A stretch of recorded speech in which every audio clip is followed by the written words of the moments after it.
Hello my dear students, మన YouTube channel Janu series study వరల్డ్కి మీ అందరికీ స్వాగతం. ఈ వీడియోలో మనం ఎన్సీఈఆర్టీ అలాగే ఆంధ్రప్రదేశ్ ఎస్సీఈఆర్టీ 2024 పబ్లికేషన్స్లోని హిస్టరీ టెక్స్ట్ బుక్లో ఉన్న సెకండ్ చాప్టర్, రెండవ చాప్టర్ అయినటువంటి నేషనలిజం ఇన్ ఇండియా అనే చాప్టర్ని డిస్కస్ చేసుకోబోతూ ఉన్నాం. ఈ వీడియోలో పార్ట్ 1 వీడియోలో మనం చాప్టర్ 2లో ఉన్న ఫస్ట్ సబ్ టాపిక్ని అయితే కవర్ చేయబోతూ ఉన్నాం అనమాట. సో వీడియోని స్కిప్ చేయకుండా చివరి వరకు చూడండి. ఈ కీ పాయింట్స్ మీకు మీ ఎగ్జామినేషన్ ప్రిపరేషన్లో కానీ మీ లెసన్ అండర్స్టాండింగ్లో కానీ యూజ్ అవుతాయని ఆశిస్తూ ఉన్నాం.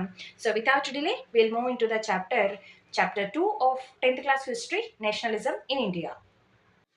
సో ఈ లెసన్ వచ్చేసి మనకి యూరోప్లోని నేషనలిజంతో కంపేర్ చేస్తూ మనకి లెసన్ అయితే స్టార్ట్ అయింది. లైక్ ఇంట్రడక్షన్ పార్ట్గా మనకి యూరోప్లో ఏం జరిగింది వంటి విషయాలు అయితే ఇచ్చారనమాట. So moving into the lesson.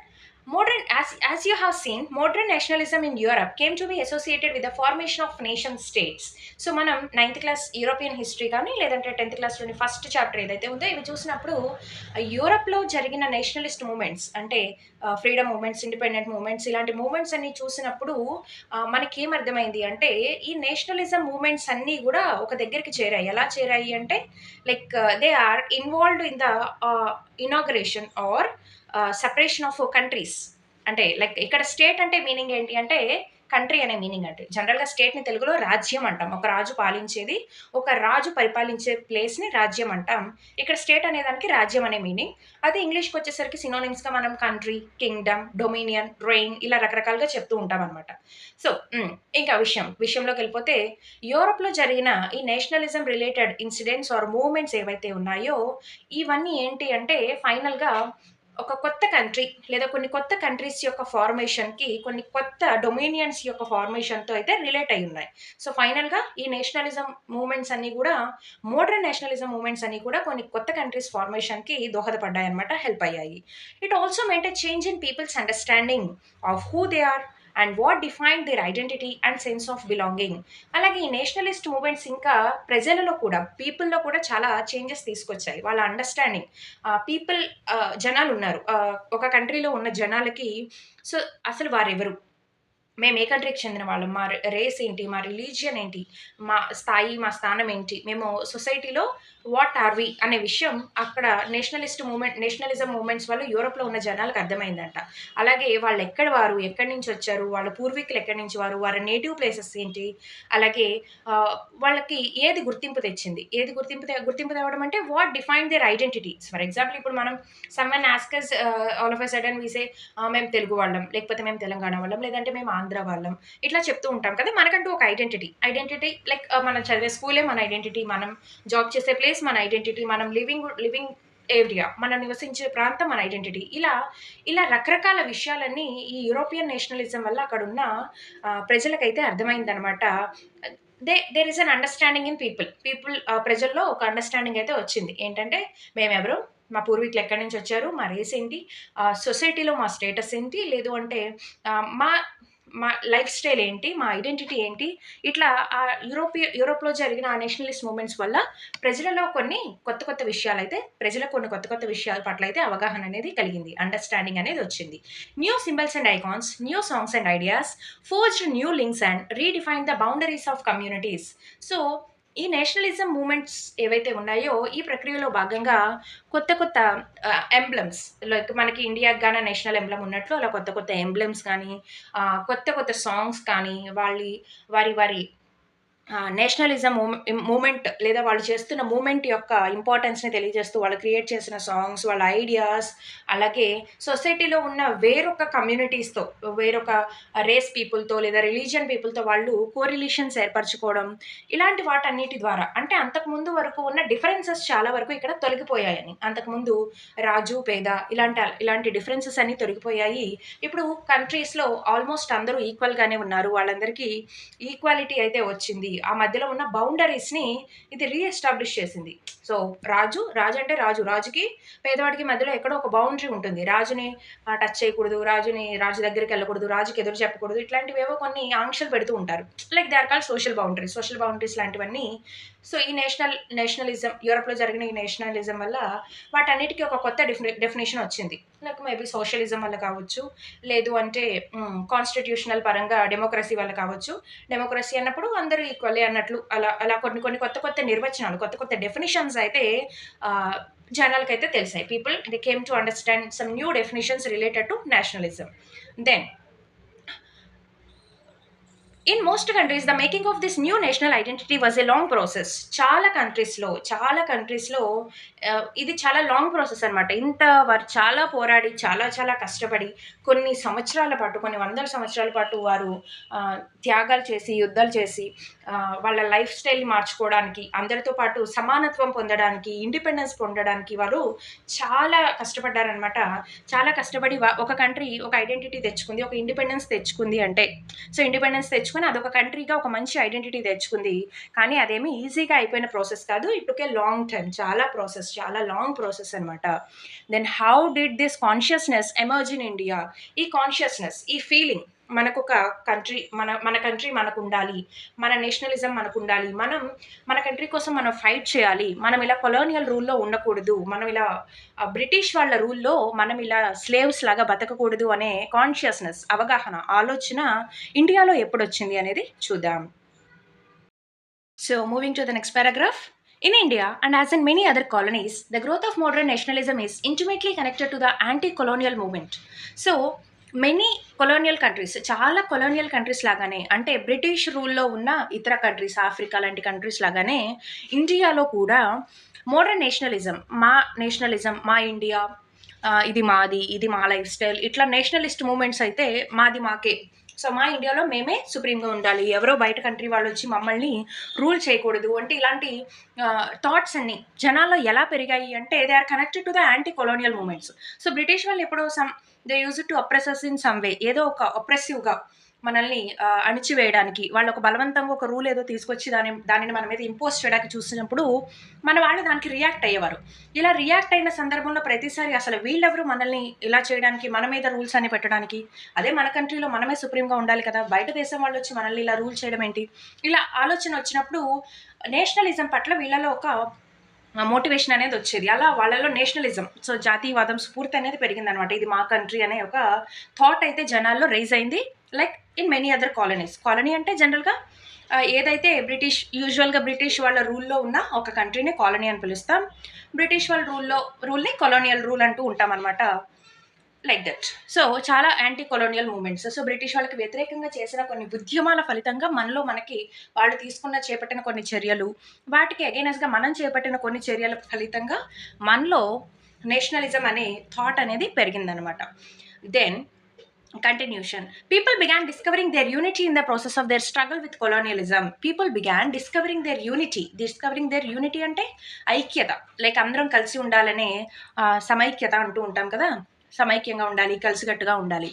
So ఈ బ్రిటిష్ వాళ్ళతో జరుగుతున్న ఈ యుద్ధాలు ఏవైతే ఉన్నాయో, యుద్ధాలు ఏంటి, మూమెంట్స్, ఉద్యమాలు ఏంటి, వాళ్ళతో మనం పోరాడుతున్న క్రమంలో మన దేశ జనాలకు అర్థమైందనమాట. People of our country understood that we must be united. మనం యునైటెడ్గా ఉన్నప్పుడే మనం వారిని ఎదుర్కోగలుగుతామన్న విషయం మన ఇండియన్స్కి అర్థమైంది. The sense of being oppressed under A colonialism provided a shared bond that hide many different groups together. The sense of being oppressed, so మనం అణిచివేయబడుతున్నాం, so మనల్ని మీరు తొక్కేస్తున్నారు అంటాం కదా జనరల్గా, లైక్ ఏ మూవీ డైలాగ్. అలాగా మనల్ని వాళ్ళు అప్రెస్ చేయడానికి చూసినప్పుడు, సో మనల్ని బలవంతంగా వాళ్ళ బానిసల్లాగా, స్లేవ్స్ లాగా ట్రీట్ చేస్తూ ఉన్నప్పుడు బ్రిటిష్ వాళ్ళు మనకి ఒక యూనిటీ అనేది పెరిగిందనమాట. సో మనం వీళ్ళ వల్ల అణిచివేయబడుతున్నాము, వీళ్ళు మన మీద పెత్తనం చేస్తున్నారు వచ్చి అనే ఆలోచన ఏదైతే ఉందో, ఇది డిఫరెంట్ గ్రూప్స్, సొసైటీలో ఉన్న different communities, different groups, so different క్యాస్ట్ల వాళ్ళందరినీ మాకు మా ఇండియా మాకు కావాలి అని అందరూ కలిసికట్టి పోరాడేలాగా, లేకపోతే different religions, for example Hindu Muslims ఉన్నారు, జనరల్గా వీరిద్దరికి పడదు అంటే that's because of some reasons, ఏవో రీజన్స్ ఉంటాయి. సో ల్యాండ్ గురించి ఇష్యూ, లేకపోతే ఏవో ఉంటాయి కదా. అలా వాళ్ళు గొడవలు పడకుండా వాళ్ళందరూ ఒక దగ్గరకు వచ్చి, మేము ఏ రిలీజియన్ అయినా, ఏ క్యాస్ట్ అయినా, ఏ క్రీడ్ అయినా కూడా మేమంతా ఇండియన్స్, ఇది మా ఇండియా అని చెప్పి అందరూ ఒక దగ్గరకు వచ్చి యుద్ధం చేయగలిగారు. బ్రిటిష్కి అగైనెస్ట్గా వాళ్ళు పోరాడగలిగారు, ఉద్యమాలు చేయగలిగారు, only when they came to know that they were oppressed. So colonialism, British రూల్లో మనందరం కూడా సఫర్ అవుతున్నాం అన్న విషయం వాళ్ళు అర్థం చేసుకుని వాళ్ళందరూ ఒకే ట్రైన్ ఎక్కారనమాట. సో ఇండియాకి ఫ్రీడమ్ తేవాలి, ఇండియాకి ఇండిపెండెన్స్ తేవాలి అని వెళ్తున్న ట్రైన్లోకి వీళ్ళందరూ ఎక్కేశారు. ఎవరందరూ అంటే all these different community people and different religious people, అలా రకరకాల గ్రూప్స్కి చెందిన జనాలందరూ ఒక విధంగా వాళ్ళు ఫ్రీడమ్ అయితే స్టార్ట్ చేశారు, ఫ్రీడమ్ స్ట్రగుల్ అయితే స్టార్ట్ చేశారు. But each class and group felt the effects of colonialism differently. Their experiences were varied and their notions of freedom were not always the same. So ఇక్కడున్న each class, ప్రతి cost లేదా ప్రతి religion లేదా ప్రతి group ఈ British rule వల్ల suffer అయిన విధానాలు వేరువేరుగా ఉన్నాయి. సో ఒక్కొక్కరికి ఒక్కో రకమైన సఫరింగ్. మనం లైక్ ఎయిత్ హిస్టరీలో ఒక లెసన్ ఉంటుంది, వేర్ సోల్జర్స్లో హిందూస్ ఒక రకమైన సఫరింగ్ ఫేస్ చేస్తారు, అలాగే ముస్లిమ్స్ ఇంకొక రకమైన సఫరింగ్ ఫేస్ చేస్తారు. So while using the weapon use చేసే విషయంలో హిందూస్ ఒక రకమైన సఫరింగ్ ఉంటుంది. అలాగే వాళ్ళ సఫరింగ్ ఏంటి అంటే దట్ చాలామంది హిందూస్ అప్పట్లో ఎలా నమ్మేవాళ్ళు అంటే లైక్ ఓషన్ దాటి వెళ్ళాము అంటే మనం లైక్ మనం చనిపోయిన వాళ్ళతో సమానం, లేకపోతే మనకి లైఫ్ ఉండదు, ఇట్లా రకరకాలు మనకు కొన్ని లైక్ నార్మ్స్ ఉండేవి కదా, మనకు కొన్ని రూల్స్ అండ్ రెగ్యులేషన్స్, కొన్ని మిత్స్, నమ్మకాలు ఇట్లాంటివి ఉండేవి. సో అట్లాంటి వాటి వల్ల మన సఫరింగ్ వేరువేరుగా ఉండేదన్నమాట. హిందూస్కి ఒక టైప్ ఆఫ్ సఫరింగ్, వాళ్ళకున్న రూల్స్ని ఈ బ్రిటిష్ వాళ్ళకున్న నమ్మకాలని, ఎస్పెషల్లీ మోరల్ వాల్యూస్ ఏవైతే ఉంటాయో, లేదు అంటే రిలీజియన్ పరంగా వాళ్ళకుండే కొన్ని వాల్యూస్ ఏవైతే ఉంటాయో వాటిని ఈ బ్రిటిష్ వాళ్ళు అడ్డుకుంటూ ఉండేవాళ్ళు వాళ్ళ చేష్టలతో. సో అలాగే ముస్లిమ్స్కి ఒక రకమైన ప్రాబ్లం వచ్చేది. ఇలా రకరకాల ప్రాబ్లమ్స్ వల్ల వీళ్ళు ఏంటి అంటే ఇది ఫ్రీడమ్ అంటే ఇది అనే దాని మీద వీళ్ళందరికీ ఒక ఒపీనియన్ లేదు. సో హిందూస్ ఏమనుకుంటారంటే ఓకే, మన పూజలు మనం చేసుకొని ఇస్తే బాగుండు, మనట్లాగా ఉంటే బాగుండు, మన ఆవుని మనం పూజించుకొని ఇస్తే బాగుండు, వీళ్ళు ఆవుల్ని అన్యాయంగా హింసిస్తున్నారు, అలా హింసించకుండా ఆవుల్ని బ్రతకనిస్తే చాలరా అన్నట్లు హిందూస్. సో ముస్లిమ్స్ దగ్గరకు వచ్చేసరికి ఆ పిగ్ కొవ్వుతో పూసిన ఆ వెపన్స్ లాంటివి మనల్ని యూజ్ చేయమంటున్నారు, ఇది మన నార్మ్స్కి అగేనెస్ట్, మన భక్తికి మన నమ్మకానికి అగేనెస్ట్, ఇలా ఉండకూడదురా బాబు, ఇలా లేకుండా ఉంటే చాలు, దట్స్ దేర్ ఫ్రీడమ్. ఇలా ఒక్కొక్కరికి ఫ్రీడమ్ అన్నప్పుడు దానికి ఐడియా, ఆ ఫ్రీడమ్ తాలూకు ఐడియా ఒక్కొక్కరికి ఒక్కో రకంగా ఉంది, అందరికీ ఒకే రకమైన ఐడియా అయితే ఇక్కడ లేదనమాట.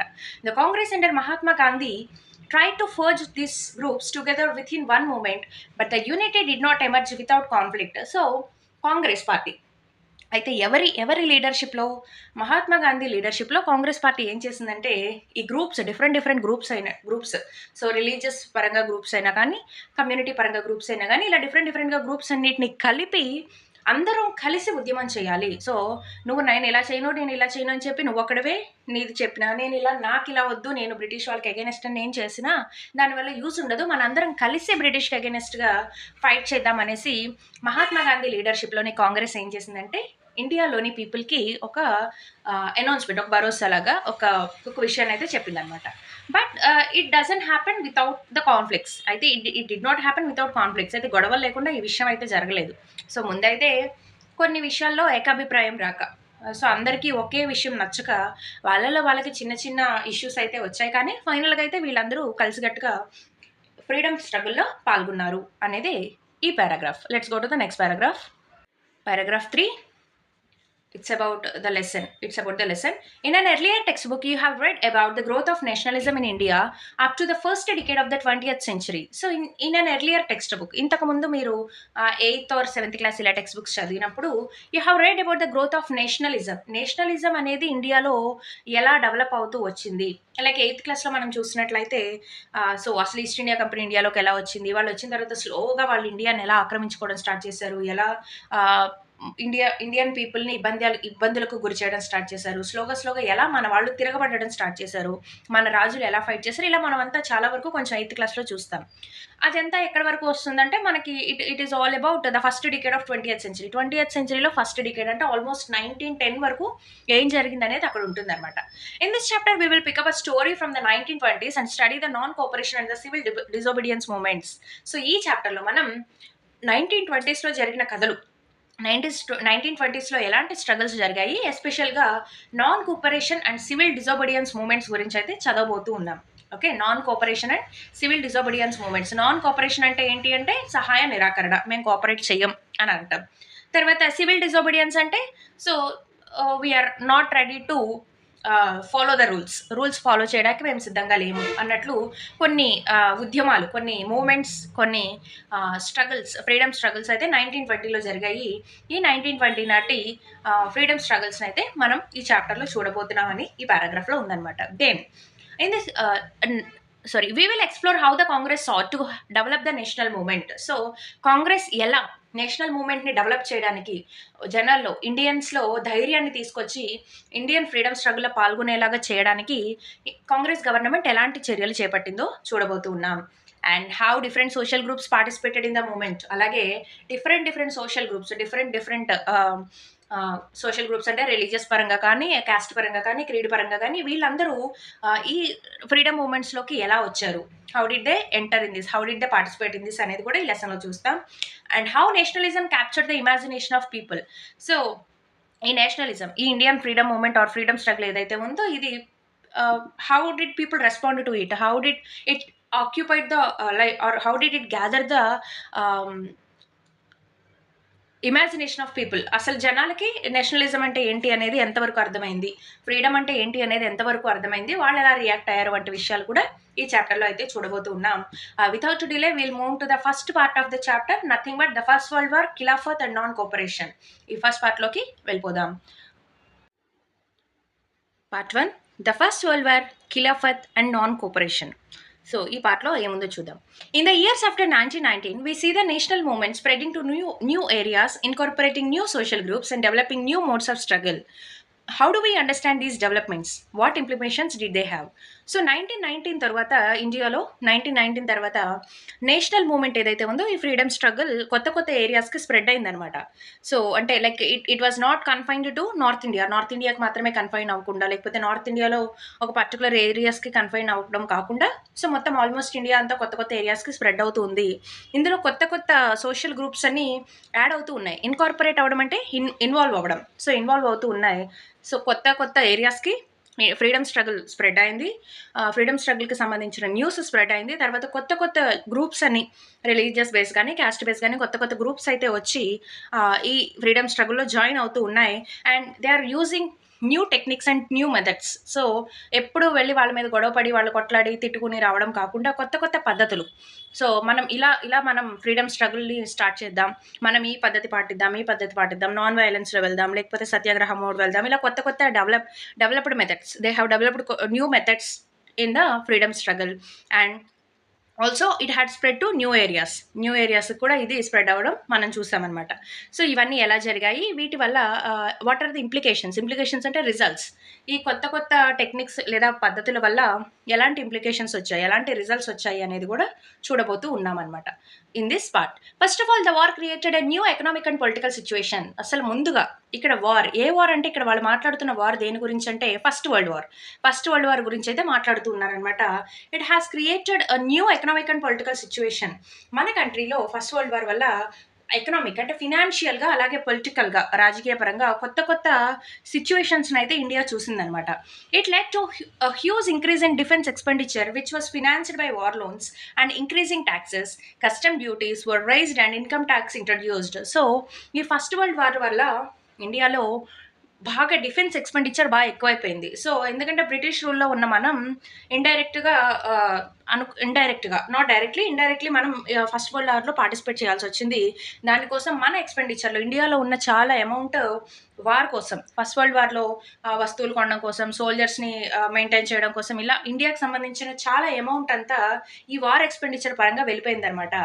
దాని తర్వాత కామన్ పీపుల్ ఎవరైతే ఉన్నారో వారికి ట్యాక్సెస్ అయితే వేయడం స్టార్ట్ చేసింది బ్రిటిష్ ఇండియా. బ్రిటిష్ గవర్నమెంట్ ఏం చేసిందంటే మనకి ట్యాక్సెస్ వేయడం, మన ట్యాక్సులు కట్టండి, ఇలా మీరు ఈ బిజినెస్ చేయాలంటే దీనికోసం ఇంత ట్యాక్స్ కట్టాలి, లేదు మీరు ఒక ఇల్లు కట్టుకుంటారా దానికోసం ఇంత ట్యాక్స్ కట్టండి, లేదు మీరు పంటలు పండించుకుంటారా ఆ పంటలో ఎంత అమౌంట్ని మాకు ట్యాక్స్ కింద పే చేయండి అని. అది ట్యాక్సెస్ అనేది ఎస్పెషల్గా ఇన్కమ్ ట్యాక్స్, మనం సంపాదించే దానిలో ఒక 1000 రూపాయలు సంపాదిస్తే అందులో ఒక 500 అన్న బ్రిటిష్ గవర్నమెంట్కి ఇవ్వాలి అన్నట్లు ఒక కొత్త సిస్టమ్స్ అన్ని తీసుకొచ్చింది అనమాట.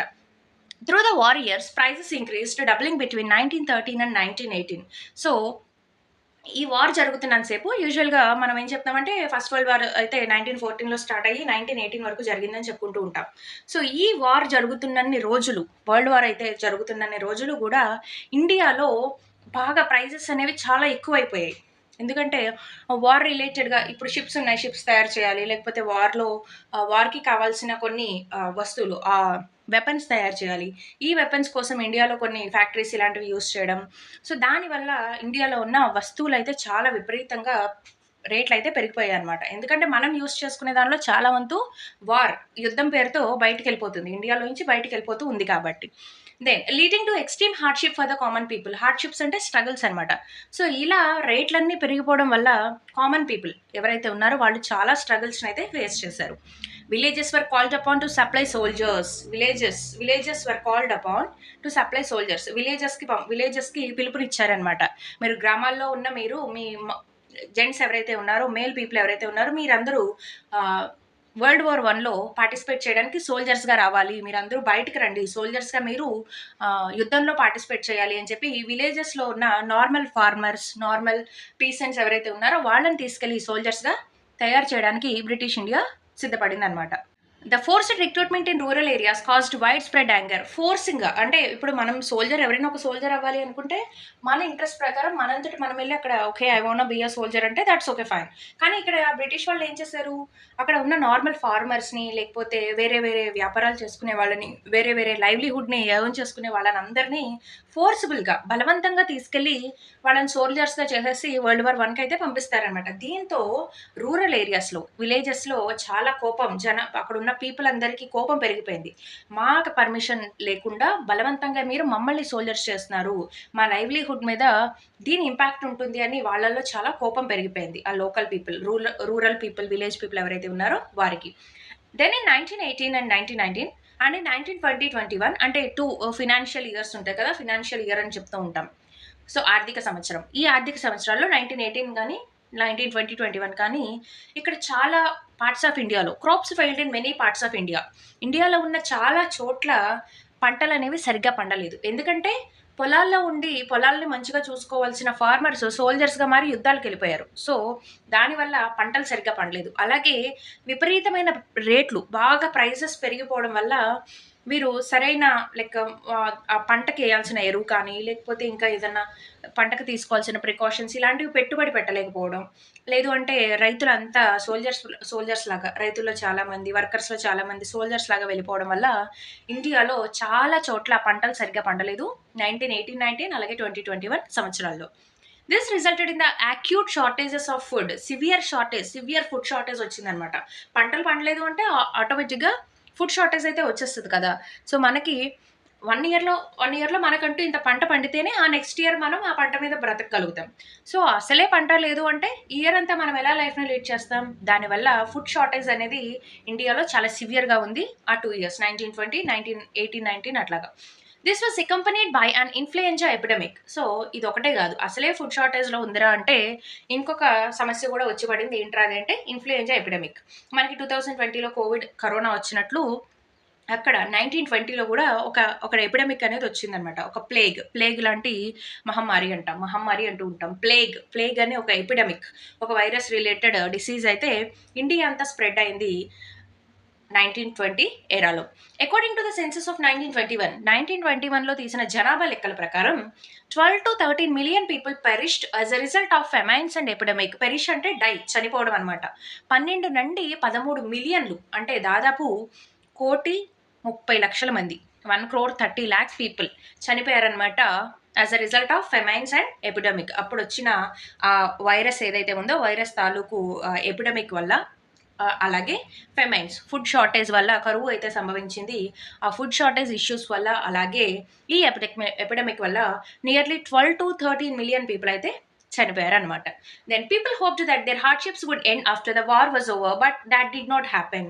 సో, జనాలందరూ ఏమనుకున్నారంటే అబ్బా! ఫస్ట్ వరల్డ్ వార్ అయిపోయిందంటే మన సమస్యలన్నీ తీరిపోతాయి. మన ఇండియా నుంచి వెళ్ళిన వాళ్ళందరూ వెనక్కొచ్చేస్తారు. మనం ఎంత కష్టపడి వార్ కోసం ఈ వెపన్స్ తయారు చేయడం, ఈ ఫుడ్ పంపించడం ఇట్లాంటి అవసరం అంతా ఉండదు. మన లైఫ్ అంతా సెట్ అయిపోతుందని జనాలు అనుకున్నారు కానీ అవ్వలేదు. At this stage a new leader appeared and suggested a new mode of struggle. ఇలా జనాలందరూ రకరకాల ఇబ్బందులతో సతమతం అవుతూ ఉన్న సమయంలో ఇండియన్ పాలిటిక్స్‌లోకి ఒక పర్సన్ అయితే వెలుగులోకి వచ్చారనమాట. ఆయనే మహాత్మా గాంధీ. సో ఆయన ఇండియన్ పాలిటిక్స్లో యాక్టివ్ రోల్ తీసుకుని ఇలా మనం వాళ్ళని వెళ్ళి కొట్టాము అంటే వాళ్ళు మనల్ని తిరిగి కొడతారు, మనం కొట్టుకుని తిట్టుకుని ఇలా మనం కాదు చేయాల్సింది యుద్ధం, మనం యుద్ధం చేయాల్సిన విధానాన్ని మార్చాలి అని చెప్పేసి ఆయన జనాలందరినీ మోటివేట్ చేయడానికి ట్రై చేశారు. టాపిక్ చూద్దాం. ద ఐడియా ఆఫ్ సత్యాగ్రహ. సత్యాగ్రహ అనే ఆలోచన, సత్యాగ్రహం అనే కాన్సెప్ట్ అసలు అంటే ఏంటి, సత్యాగ్రహం అనే కాన్సెప్ట్ ఏంటి అనేది చూద్దాం. Mahatma Gandhi return to India in January 15. So జనవరి 15లో, జనవరి 15లో ఈయన ఇండియాకి తిరిగి వస్తారు. అంటే అప్పటి వరకు ఇండియాలో లేరా అంటే లేరు. ఈయన 1893 నుండి 1915 వరకు దక్షిణాఫ్రికాలో ఉంటారు, సౌత్ ఆఫ్రికాలో ఉంటారు మహాత్మా గాంధీ.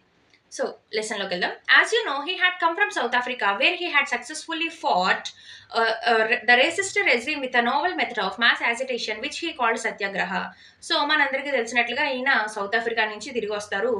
సౌత్ ఆఫ్రికాలో ఈయన జాతి అహంకార పాలన, జాతి అంటే రేస్ ఉంటుంది కదా, రేస్ అంటే యూజువల్గా కలర్ బేస్డ్గా బ్లాక్స్ వైట్స్, వీళ్ళు బ్లాక్ కలర్లో ఉన్నారు, వీళ్ళు వైట్ కలర్లో ఉన్నారు, అలాగే కలర్ బేస్డ్గా అక్కడ కొంచెం అహంకారంగా ఉండేదన్నమాట. కలర్ బేస్డ్గా అక్కడ గవర్నమెంట్ ఏంటి అంటే ఒక్కొక్కరిని ఒక్కొక్క విధంగా ట్రీట్ చేసింది. సో దానికి అగైనెస్ట్గా ఈయన సత్యాగ్రహం అనే పేరుతో మహాత్మా గాంధీ ఏం చేశారంటే ఒక డిఫరెంట్ మెథడ్, ఒక కొత్త పద్ధతిలో ఒక మూమెంట్ని అయితే నడుపుతారనమాట.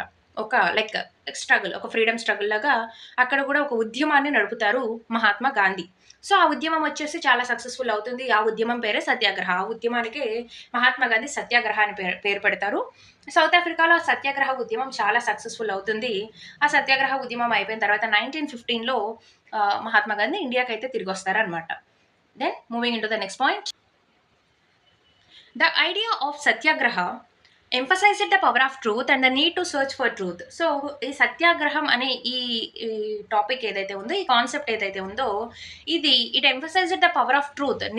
నిజం యొక్క ఇంపార్టెన్స్, ఎందుకు మనం నిజం మాట్లాడాలి, నిజం యొక్క పవర్ ఏంటి, సో మనం నిజం చెప్తే ఏమవుతుంది, అబద్ధం చెప్తే ఏమవుతుంది, నిజానికి ఉన్న వాల్యూ ఏంటి, నిజానికి ఉన్న ఇంపార్టెన్స్ ఏంటి, ఎందుకని మనం నిజాన్ని వెతకాలి, నిజాన్నే మాట్లాడాలి, సో అబద్ధాలు మాట్లాడితే ఏమవుతుంది, నిజం మాట్లాడితే ఏమవుతుంది వంటి కాన్సెప్ట్ బేస్డ్గా ఉండేదే ఈ సత్యాగ్రహ అనమాట. It suggested that if the cause was true, if the struggle was against injustice, then physical force was not necessary to fight the oppressor. So satyagraha ఏమంటుందంటే, సత్యాగ్రహ కాన్సెప్ట్లో ఇంకొక విషయం ఏంటి అంటే, if the cause was true, if the reason was true, మనం పోరాడుతున్నా లేకపోతే మనం ఫైట్ చేస్తున్న రీజన్ ఏదైతే ఉందో అది నిజంగా నిజమైతే, అది అబద్ధం కాకపోయి ఉంటే, అంటే అది మోరల్లీ సరైనదైతే, అంటే ఎథికల్గా మోరల్గా సరైనదైతే, and if the struggle was against injustice, మనం చేస్తున్న పోరాటం లేకపోతే మనం చేస్తున్న ఉద్యమం లేకపోతే మన వార్ ఇంజస్టిస్కి అగైనెస్ట్గా ఉంటే, అంటే అన్యాయానికి అగైనెస్ట్గా మనం గనుక వార్ చేస్తున్నట్లయితే then physical force was not necessary, మనం దాన్ని ఫిజికల్ ఫోర్స్గా శారీరకంగా మనం అక్కడ వెళ్ళి వాళ్ళని కొట్టడం లాంటివి చేయాల్సిన అవసరం అయితే లేదు. టు ఫైట్ ద అప్రెసర్ అంటే మనల్ని అణిచివేస్తున్న, మనల్ని బ్యాడ్గా ట్రీట్ చేస్తున్న వాళ్ళని మనం వెళ్ళి కొట్టాల్సిన అవసరమో తిట్టాల్సిన అవసరమో లేదు అనేసి సత్యాగ్రహ చెప్తుంది. సత్యాగ్రహ ప్రిన్సిపల్ అనమాట ఇది. Without seeking vengeance or being aggressive, a satyagrahi could win the battle through non-violence. So without seeking vengeance అంటే ఏంటి అంటే లైక్ రివెంజ్ తీర్చుకోవాల్సిన అవసరం లేకుండా, రివెంజ్ తీర్చుకోవాలి అని అనుకోకుండా లేదా కోపాన్ని తెచ్చుకోకుండా సత్యాగ్రహ అనే థీమ్ని ఎవరైతే, కాన్సెప్ట్ని ఎవరైతే ఫాలో అవుతారో వారు they could win the battle through non violence లేకుండా, మనం వెళ్ళి వాళ్ళని కొట్టడం తిట్టడం లాంటి వైలెంట్ మెథడ్స్లో కాకుండా చాలా శాంతియుతంగా మనం సత్యాగ్రహాన్ని ఫాలో అయ్యేవాళ్ళు యుద్ధాన్ని ఆపేయొచ్చు, యుద్ధంలో గెలవచ్చు అనేదే సత్యాగ్రహాలు ఉన్న మెయిన్ ప్రిన్సిపల్, మెయిన్ మోటో అనమాట. This could be done by appealing to the conscience of the oppressor. So మనల్ని బ్యాడ్గా ట్రీట్ చేస్తున్న ఆ పర్సన్ లేదా ఆ ఆర్గనైజేషన్ లేదా ఆ గవర్నమెంట్ ఏదైతే ఉందో వాళ్ళని మనం అపీల్ చేస్తాం, రిక్వెస్ట్ చేస్తాం. కాదు, మీరు మీ మనస్సాక్షిని అడగండి. కాన్షియన్స్ అంటే మనస్సాక్షి. సో వాళ్ళ మీ మోరల్ వాల్యూస్ని మీరు అడగండి. మీరు చేసేది మోరల్గా కరెక్టేనా, మీరు మమ్మల్ని ట్రీట్ చేసే విధానం కరెక్టేనా, మీరు ఇలాగైనా మమ్మల్ని ట్రీట్ చేయాల్సింది, మీరు మనుషులే కదా, మీరు ఇలా బిహేవ్ చేయడం ఎంతవరకు కరెక్ట్ అని మిమ్మల్ని మీరు క్వశ్చన్ చేసుకోండి అని మనం వాళ్ళని రిక్వెస్ట్ చేయడమే సత్యాగ్రహం యొక్క మెయిన్ మోటో అంట. People, including the oppressors, had to be persuaded to see the truth instead of being forced to accept the truth through the use of violence. People, జనాల్ని, ఇంక్లూడింగ్ ద అప్రెసర్స్, మనల్ని బ్యాడ్గా treat చేస్తున్నా లేకపోతే మనల్ని oppress చేయడానికి, మనల్ని అణిచివేయడానికి చూస్తున్న జనాలైనా కూడా వీ హ్యావ్ టు పర్స్యూయేట్ దెమ్. పర్స్యూయేట్ అంటే ఒప్పించాలి. ఏమని ఒప్పించాలి అంటే టు సీ ద ట్రూత్. మీరు నిజాన్ని చూడండి, మీ మనసులో దాగి ఉన్న నిజాన్ని చూడండి. మీరు బ్రిటిష్ వాళ్ళు మీరు నిజానికి ఇండియాకి ఎందుకు వచ్చారు? ట్రేడింగ్, బిజినెస్ కోసం వచ్చారు. కానీ మీరు ఇలా ట్రేడింగ్ అనే విషయాన్ని పక్కన పెట్టేసి మీరు ఇలా మా కంట్రీ మీద మా కంట్రీని టేక్ ఓవర్ చేసుకుని మీ గవర్నమెంట్ని ఫామ్ చేసి మీరు ఇలా మమ్మల్ని ఇబ్బంది పెట్టడం మీకు ఎంతవరకు కరెక్ట్ అనేది మీ మనస్సాక్షితో ఆలోచించండి అని మన వాళ్ళని ఒప్పించాలంట. Instead of being force to accept truth. అరే మీరు ఎందుకు వచ్చారు, మీరు వెళ్ళిపోండి బయటికి అని వాళ్ళని బలవంతంగా ఒప్పించకూడదంట. వాళ్ళకి నచ్చ చెప్పాలంట, ఆలోచించండి అని నచ్చ చెప్పాలంట. Violent మెథడ్స్ని use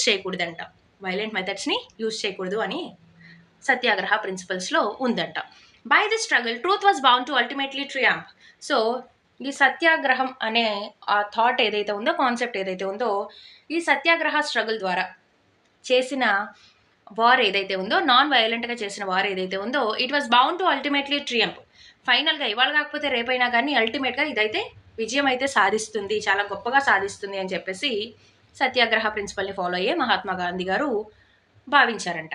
Mahatma Gandhi believe that this dharma of non violence could unite all Indians. అలాగే మహాత్మా గాంధీ ఇలా కూడా అనుకున్నారు. ఏమనుకున్నారంటే ఈ సత్యాగ్రహం, నాన్ వైలెన్స్ అంటే అహింసాత్మక చర్యలు, అంటే హింస చేయట్లేదు, మనం అక్కడ ఎవరిని చంపట్లేదు, ఎవరిని నరకట్లేదు, ఎవరిని కొట్టట్లేదు, ఎవరిని తిట్టట్లేదు. చాలా నాన్ వైలెంట్గా అహింసని పాటిస్తూ మనం వాళ్ళని బ్రతిమలాడడానికి, ఒప్పించడానికి, నచ్చ చెప్పడానికి ట్రై చేస్తున్నాం. ఇలాంటి ఈ అహింసాత్మకమైన చర్యలు లేదా నాన్ వైలెన్స్ ఇండియాలో ఉన్న జనాలందరినీ యునైట్ చేస్తుంది. సమైక్యంగా ఉంచి అందరూ దేశం కోసం పోరాడి ఫ్రీడమ్ స్ట్రగుల్లో నాన్ వైలెంట్గా పోరాడి ఇండియాకి ఫ్రీడమ్ తీసుకొస్తారు అని మహాత్మా గాంధీ గారు నమ్మేవారంట బలంగా. After arriving in India, Mahatma Gandhi successfully organized satyagraha movements in various places. So 1915లో ఇండియాకి వచ్చిన తర్వాత చాలా చోట్ల, సో సౌత్ ఆఫ్రికాలో ఆయన నడిపిన సత్యాగ్రహ మూమెంట్ ఏదైతే ఉందో దాని తాలూకు ఎక్స్పీరియన్స్తో ఇండియాకి వచ్చిన తర్వాత కూడా ఈయన చాలా ప్లేసెస్లో చాలా చోట్ల సత్యాగ్రహ మూమెంట్స్ని అయితే స్టార్ట్ చేస్తారు Mahatma Gandhi. In 1917, he traveled to Champaran in Bihar to inspire the peasants to struggle against the oppressive plantation system. So 1917లో బీహార్లో ఉన్న చంపారన్ అనే ప్లేస్కి మహాత్మా గాంధీ వెళ్తారనమాట. To inspire the peasants. అక్కడ ఉన్న పీసెంట్స్ అంటే చిన్న చిన్న రైతులు, స్మాల్ ఫార్మర్స్ అనమాట. ఆ చిన్న రైతుల్ని ఇన్స్పైర్ చేస్తారు, మోటివేట్ చేయడానికి వెళ్తారనమాట. To struggle against the oppressive plantation system. అక్కడ పంటల విధానం ఏదైతే ఉందో అక్కడ బ్రిటిష్ వాళ్ళు చెప్పినట్లుగా రైతులు తోటలు పెంచాలన్నమాట. తోటల్ని పెంచాల్సి ఉంటుంది, వాళ్ళు చెప్పిన పంటలు పండించడం అట్లాంటివి చేయాల్సి ఉంటుంది. సో దాంతో అక్కడ ఉన్న రైతులందరికీ విసుగు వస్తుంది. సో ఇదేంటి, మాకు నచ్చిన పంటని వేసుకునేవ్వకుండా ఇలా బ్రిటిష్ వాళ్ళు చెప్పిన పంటలు మేము వేయడం ఏంటి, ఇట్లా వాళ్ళు కొంచెం బాధలో ఉంటారనమాట. సో వాళ్ళని ఇన్స్పైర్ చేయడానికి బీహార్లో ఉన్న చంపారణ్లో ఉన్న చిన్న చిన్న రైతులు ఎవరైతే ఉన్నారో వాళ్ళని మోటివేట్ చేసి సత్యాగ్రహ మెథడ్లో ఈ ఇల్ ట్రీట్మెంట్ ఏదైతే ఉందో, బ్రిటిష్ వాళ్ళు మన మీద బలవంతంగా రుద్దుతున్న ఆ ప్లాంటేషన్ సిస్టమ్, తోటల పెంపకం ఏదైతే ఉందో దానికి అగైనెస్ట్గా పోరాడమని చెప్పి మోటివేట్ చేయడానికి వెళ్తారు Mahatma Gandhi. In which year? In 1917 to the place Champaran in Bihar. For what is the reason? To inspire the peasants. Peasants అంటే చిన్న చిన్న రైతుల్ని ఇన్స్పైర్ చేయడానికి, మోటివేట్ చేయడానికి. Then in 1917, he organized a satyagraha to support the peasants of Kheda district of Gujarat. So అలాగే మళ్ళీ same 1917లో Champaran ఉద్యమం అయిపోయిన తర్వాత ఖేడా ఉద్యమం వస్తుందన్నమాట. ఖేడా డిస్ట్రిక్ట్, ఈ డిస్ట్రిక్ట్ ఏ స్టేట్లో ఉంది అంటే గుజరాత్ స్టేట్లో ఉంది. ఇక్కడ కూడా రైతులనే ఈయన సపోర్ట్ చేస్తూ ఖేడా సత్యాగ్రహాన్ని ముందుకు తీసుకెళ్తారనమాట. ఏంటి అక్కడ రీజన్ ఏంట్రా అంటే, కేడాలో ఉన్న రైతుల సమస్య ఏంటి అంటే they were affected by crop failure and plague epidemic. So మనం ముందుగా చెప్పుకున్నట్టు 12 to 13 మిలియన్ చనిపోయారని చెప్పుకున్నాం కదా. అలాగే ఇక్కడ వీళ్ళు చాలా నష్టపోతారు, ఫుడ్ షార్టేజ్ వస్తుంది, పంటలు సరిగ్గా పండవు, అలాగే తర్వాత ప్లేగ్ ఎపిడమిక్ వస్తుందన్నమాట. సో దీని కారణం చేత వాళ్ళకి కామన్ పీపుల్, ఈ రైతులు వీళ్ళంతా స్ట్రగుల్ అవుతూ ఉంటారు మనీ లేక. సో ఆ స్మాల్ ఫార్మర్స్, ఆ పీసెంట్స్ ఎవరైతే ఉన్నారో వాళ్ళు ఏమని కోరుకుంటారంటే, మేము రెవెన్యూ పే చేయలేకపోతున్నాం, మేము ట్యాక్స్ పే చేయలేకపోతున్నాం, and were demanding that revenue collection be relaxed. So ఒక సంవత్సరం పాటో 2 సంవత్సరాల పాటో లేదా పూర్తిగానో మా దగ్గర నుంచి ట్యాక్స్ కలెక్ట్ చేయడం ఆపేస్తే మేము మాకొచ్చిన పంటలతో మేము ఎలాగోలా బ్రతుకుతాము. ఇప్పుడు బ్రిటిష్ వాళ్ళకి ట్యాక్స్ కట్టాలి అంటే మేము అప్పులు చేయాల్సి వస్తుంది, మాకు చాలా ఇబ్బంది అవుతుంది అని అక్కడున్న కేడాలో ఉన్న స్మాల్ ఫార్మర్స్ పీసెంట్స్ అయితే కొంచెం వాళ్ళ ఇబ్బందిని చెప్తారు. సో వాళ్ళని కూడా ఇన్స్పైర్ చేసి సత్యాగ్రహ మూమెంట్లో బ్రిటిష్ వాళ్ళకి వాళ్ళ విన్నపాన్ని రెవెన్యూ కలెక్ట్ చేయొద్దు అని విన్నపాన్ని చెప్పమని చెప్పేసి మహాత్మా గాంధీ కేడాలో ఉన్న రైతులను కూడా సపోర్ట్ చేయడానికి ఇన్స్పైర్ చేయడానికి అక్కడికి కూడా వెళ్తారనమాట. In 1918, Mahatma Gandhi went to Ahmedabad to organize a satyagraha movement amongst cotton mill workers. Cotton mill, పత్తి, కాటన్ మిల్ అంటే పత్తి అనమాట. సో అక్కడ మిల్ ఫ్యాక్టరీలో ఉన్న వర్కర్స్ ఎవరైతే ఉన్నారో వారికి వచ్చిన సమస్యని సాల్వ్ చేయడానికి 1918లో అహ్మదాబాద్కి వెళ్తారు మహాత్మా గాంధీ. సో అక్కడ కూడా సత్యాగ్రహ మూమెంట్ని పాటించమని, ఇలా చేయాలి, ఇలా చేయాలి, ఇలా ఉండాలి అని చెప్పి అక్కడున్న కాటన్ ఫ్యాక్టరీలో ఉన్న వర్కర్స్ని ఈయన మహాత్మా గాంధీ ఏం చేస్తారంటే ఇన్స్పైర్ చేస్తారు, మోటివేట్ చేస్తారనమాట. Then the next sub topic the Rowlatt act. Rowlatt చట్టం అంటూ ఉంటాం అనమాట. Emboldened with this success, Gandhiji in 1919 decided to launch a nationwide satyagraha against the proposed Rowlatt act in 1919. So 1919లో బ్రిటిష్ గవర్నమెంట్ ఏం చేస్తుందంటే బ్రిటిష్ వాళ్ళు రౌలట్ యాక్ట్ అనే ఒక యాక్ట్ని పాస్ చేస్తారనమాట. సో ఇది గాంధీజీకి నచ్చలేదు. సో దీనికి అగైనెస్ట్గా, ఈ రౌలట్ యాక్ట్కి అగైనెస్ట్గా ఈయన 1919లో నేషన్ వైడ్గా కంట్రీ మొత్తంలో మన సత్యాగ్రహ ఈ మూమెంట్ని తీసుకురావాలి, అందరూ కూడా సత్యాగ్రహ మూమెంట్ని ఫాలో అవ్వాలి, అందరూ కలిసి ఉద్యమం చేస్తే, నాన్ వైలెంట్గా అందరూ కలిసి ఉద్యమం చేస్తే బ్రిటిష్ వాళ్ళు ఈ రౌలట్ చట్టాన్ని రద్దు చేసేస్తారు, దీన్ని తీసేస్తారు అనేసి గాంధీజీ అనుకుంటారనమాట. సో ఎందుకంటే ఆయన ముందు వెళ్ళిన 3 కొంచెం సక్సెస్ఫుల్గా ఫీల్ అవుతూ ఉంటారు. ఏది చంపారణ్ కానీ, ఖేడా కానీ, అహ్మదాబాద్లో కానీ ఆయన చేపట్టిన సత్యాగ్రహ ఏవైతే ఉన్నాయో సత్యాగ్రహ మూమెంట్స్ అవన్నీ కొంచెం సక్సెస్ఫుల్గా ఫీల్ అవుతారు గాంధీజీ. ఆ సక్సెస్తో వచ్చిన ధైర్యంతో ఓకే సత్యాగ్రహ మూమెంట్ని మనం ఇండియాలో కూడా ఇనిషియేట్ చేయొచ్చు, జనాలు దీనికి బాగానే రెస్పాండ్ అవుతున్నారని ఆయన అనుకుంటారు. సో రౌలట్ యాక్ట్కి అగైనెస్ట్గా నేషన్ వైడ్గా కంట్రీ మొత్తం, దేశం మొత్తంలో రౌలట్ యాక్ట్కి అగైనెస్ట్గా మళ్ళీ ఒక సత్యాగ్రహ మూమెంట్ని తీసుకురావాలని అనుకుంటారు Mahatma Gandhi. This act had been hurriedly passed through the Imperial Legislative Council despite the united opposition of the Indian members. So, Imperial Legislative Council అంటే ఏంటి అంటే లైక్ ఇప్పుడు మనకి ఎమ్మెల్యేలు, ఎంపీలు ఇలా ఉంటారు కదా. సో అప్పుడు ఇండియా మొత్తానికి బ్రిటిష్ది గవర్నమెంట్ అనమాట, బ్రిటిష్ వాళ్ళది గవర్నమెంట్. ఆ బ్రిటిష్ గవర్నమెంట్లో ఉన్న మినిస్టర్స్ ఎవరైతే ఉంటారో, మినిస్టర్స్ లేదా ఎమ్మెల్యేస్ ఇట్లాంటి వాళ్ళందరూ కలిపి ఉండే ఒక గవర్నమెంట్ ఏజెన్సీయే ఇంపీరియల్ లెజిస్లేటివ్ కౌన్సిల్ అనమాట. సో ఆ ఇంపీరియల్ లెజిస్లేటివ్ కౌన్సిల్ అంటే ఇప్పుడు మనకున్న లోక్సభ లాంటిది, కంట్రీలో మనకి ఢిల్లీలో లోక్సభ ఉంది కదా అట్లాంటిది అనమాట ఇంపీరియల్ లెజిస్లేటివ్ కౌన్సిల్. సో ఆ ఇంపీరియల్ లెజిస్లేటివ్ కౌన్సిల్లో ఉన్న బ్రిటిష్ వాళ్ళు ఏం చేశారంటే రౌలట్ చట్టాన్ని ఆమోదించేశారు. సో జనరల్గా 2/3 ఎప్పుడైతే 2/3 ముగ్గురులో ఇద్దరు ఒప్పుకున్న తర్వాతనే ఏదైనా ఒక చట్టం లేదా ఒక యాక్ట్ అనేది ఇంప్లిమెంట్ చేయాల్సి ఉంటుంది కంట్రీలో. కానీ అక్కడ ఇండియన్ మెంబర్స్ ఎవరైతే ఉన్నారో, బ్రిటిష్ గవర్నమెంట్లో ఉన్న ఇండియన్ మెంబర్స్ ఎవరైతే ఉన్నారో వాళ్ళు అపోజ్ చేసినప్పటికీ కూడా బ్రిటిష్ వాళ్ళు పట్టించుకోకుండా రౌలట్ యాక్ట్ని ఇంప్లిమెంట్ చేసేసారు ఇండియాలో. సో ఎందుకని ఈ రౌలట్ యాక్ట్ని మన ఇండియన్స్ అగ్రీ చేయలేదు? వాట్ వాజ్ ద రీజన్ అంటే it gave the government enormous powers to repress political activities. So British గవర్నమెంట్కి ఎక్కడ లేని పవర్ ఇచ్చేసింది అనమాట. ఆ రౌలట్ యాక్ట్ వల్ల దానికి కొన్ని ఎక్స్ట్రా పవర్స్ వచ్చాయి. ఏంట్రా ఎక్స్ట్రా పవర్స్ అంటే to repress political activities. For example ఇప్పుడు గాంధీ గారు ఉన్నారు, ఆయన సపోర్ట్ చేస్తూ, ఫర్ ఎగ్జాంపుల్ ఇప్పుడు చంపారణ్లో రైతుల్ని సపోర్ట్ చేయడానికి వెళ్ళారు, అక్కడ ఉద్యమాలు చేపట్టారు. సో ఇలాంటి ఉద్యమాలు ఏవైనా వస్తే వాటిని అపోజ్ చేయడానికి, వాటిని అణిచివేయడానికి, సో మా పర్మిషన్ లేకుండా, బ్రిటిష్ గవర్నమెంట్ పర్మిషన్ లేకుండా మీరు ఇలాగ ఉద్యమం చేస్తారా, మీరు ఇలా చేస్తారా, మీకు ఎలాంటి హక్కు లేదు, మేము చెప్పేదే రైట్, ఇక్కడ మేము ఏం చేసినా మీరు పడాలి అన్నట్లుగా ఆ గవర్నమెంట్ ఏం చేసిందంటే రౌలట్ యాక్ట్ని పాస్ చేసింది. ఆ రౌలట్ యాక్ట్ వల్ల ఇండియన్స్కి ఎలాంటి రైట్స్ ఉండవు. ఇంకా బ్రిటిష్ గవర్నమెంట్ ఏం చేసినా ఇంకా చేతులు కట్టుకుని చూస్తూ ఉండడం తప్ప వీళ్ళకి ఎలాంటి రైట్స్ లేకుండా పోతాయి అనమాట. And the Rowlatt act also allowed detention of political prisoners without trial for 2 years. So political prisoners ఇప్పుడు ఇలా ఏ ఉద్యమమో చేస్తున్నారు, ఆ ఉద్యమంలో వాళ్ళకి నచ్చలేదు, ఉద్యమం చేయడం వల్ల బ్రిటిష్ గవర్నమెంట్ ఉన్న రెప్యుటేషన్ పడిపోద్దని చెప్పి అక్కడ ఉన్న జనాలను ఖైదీలుగా జైలుకి తీసుకెళ్ళిపోయారు ప్రిజనర్స్గా. అయితే వాళ్ళ తప్పు చేశారా చేయలేదా, నిజంగా ఆ పర్సన్, మనం అరెస్ట్ చేసిన పర్సన్ తప్పు చేశాడా చేయలేదా, ఎవరైనా ముందు అక్యూజ్డ్ని తీసుకెళ్తారు, అనుమానం ఉన్న వాళ్ళని పోలీస్ స్టేషన్కి తీసుకెళ్ళిన తర్వాత అతను చేశాడా చేయలేదా అన్నట్లుగా వాళ్ళు ఏం చేస్తారంటే ఎంక్వైరీలు చేస్తారు. నిజంగా ఆ పర్సనే కనుక చేసుంటే, తప్పు చేశాడు లేకపోతే మర్డర్ చేశాడని తెలుసుంటే then police people they take to the కోర్టుకి తీసుకెళ్తారు, కోర్టు శిక్షిస్తుంది. కానీ ఇక్కడ వీళ్ళు ఏం చేశారు, ఎట్లాంటి ఎంక్వైరీలు లేకుండా ఆ మనిషి నిజంగా తప్పు చేశాడా చేయలేదా పట్టించుకోకుండా, ఎలాంటి ఈ ఎంక్వైరీలు లేదు అంటే లైక్ ప్రూఫ్లు సపోర్ట్లు ఇలాంటివి ఏం లేకుండా వన్స్ ఎవరినైనా అరెస్ట్ చేశారంటే వాడు చచ్చినట్టు 2 years జైల్లో ఉండేలాగా ఈ రౌలట్ యాక్ట్ ఏం చేసిందంటే ఒక చట్టాన్ని తీసుకొచ్చింది. ఈ చట్టంలో ఉన్న ఇన్ని ఇబ్బందుల కారణంగా మన ఇండియన్స్ అయితే దీన్ని అపోజ్ చేశారు. అయినప్పటికీ కూడా ఇండియన్ మెంబర్స్ ఎవరైతే ఉన్నారో పార్లమెంట్ మెంబర్స్ లేదా లెజిస్లేటివ్ మెంబర్స్ వీళ్ళందరూ అపోజ్ చేశారు. అయినా కూడా వాళ్ళు బిల్ని అయితే పాస్ చేసేస్తారు. ఆ బిల్ పాస్ చేసిన బిల్కి అగైనెస్ట్గా గాంధీజీ ఇప్పుడు జరపాలి, సత్యాగ్రహ మూమెంట్ని తీసుకురావాలని గాంధీజీ అనుకుంటారనమాట. Mahatma Gandhi wanted non violent civil disobedience against such unjust laws which would start with a hartal on April 6. So Mahatma Gandhi ఇప్పుడు నాన్ వైలెంట్గా, అహింసాత్మకంగా, ఎటువంటి హింసాత్మక చర్యలు లేకుండా, కొట్టుకోవడాలు, తిట్టుకోవడాలు, గొడవలు పడ్డాలు, చంపుకోవడాలు లేకుండా నాన్ వైలెంట్గా, అహింసాత్మకంగా సివిల్ డిజోబీడియన్స్ అంటే శాసన ఉల్లంఘన. శాసనం అంటే ఒక యాక్ట్, ఒక చట్టం.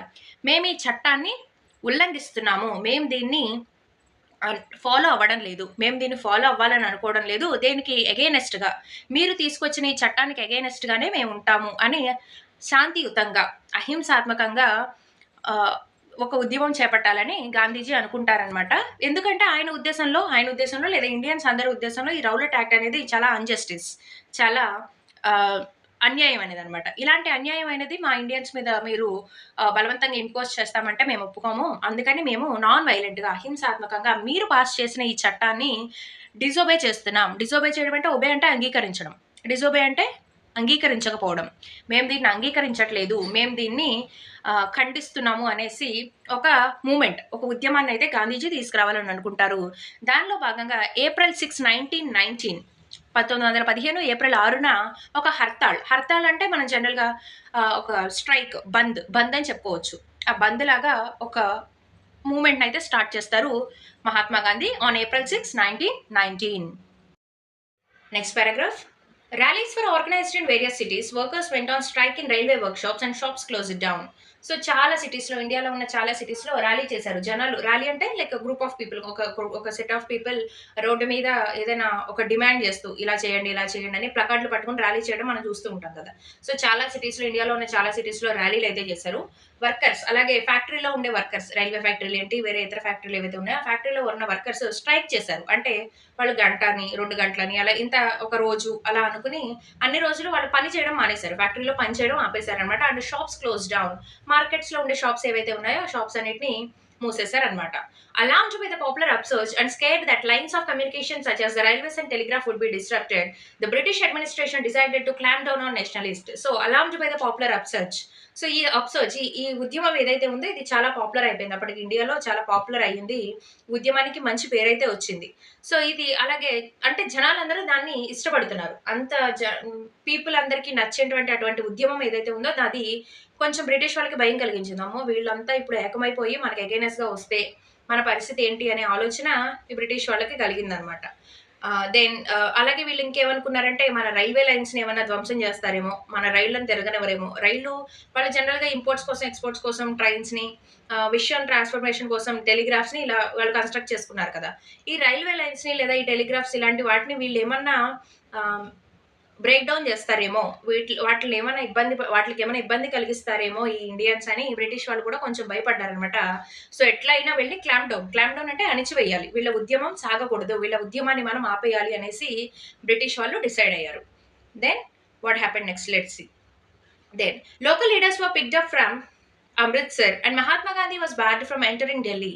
సో లోకల్లో ఉన్న లీడర్స్, ఉద్యమం చేస్తున్న లీడర్స్ ఎవరైతే ఉన్నారో, ర్యాలీలో పాల్గొంటున్న లోకల్ లీడర్స్, వీళ్ళందరినీ ముందే హౌస్ అరెస్ట్లా చేస్తారనమాట. వాళ్ళందరినీ అదుపులోకి తెచ్చుకున్నారు, పోలీసులు వాళ్ళ కస్టడీలో ఉంచుకున్నారు. Then Mahatma Gandhi was barred from entering Delhi. Mahatma గాంధీని ఢిల్లీలోకి రానివ్వకుండా ఢిల్లీ బయటే ఆయన ఆపేశారనమాట.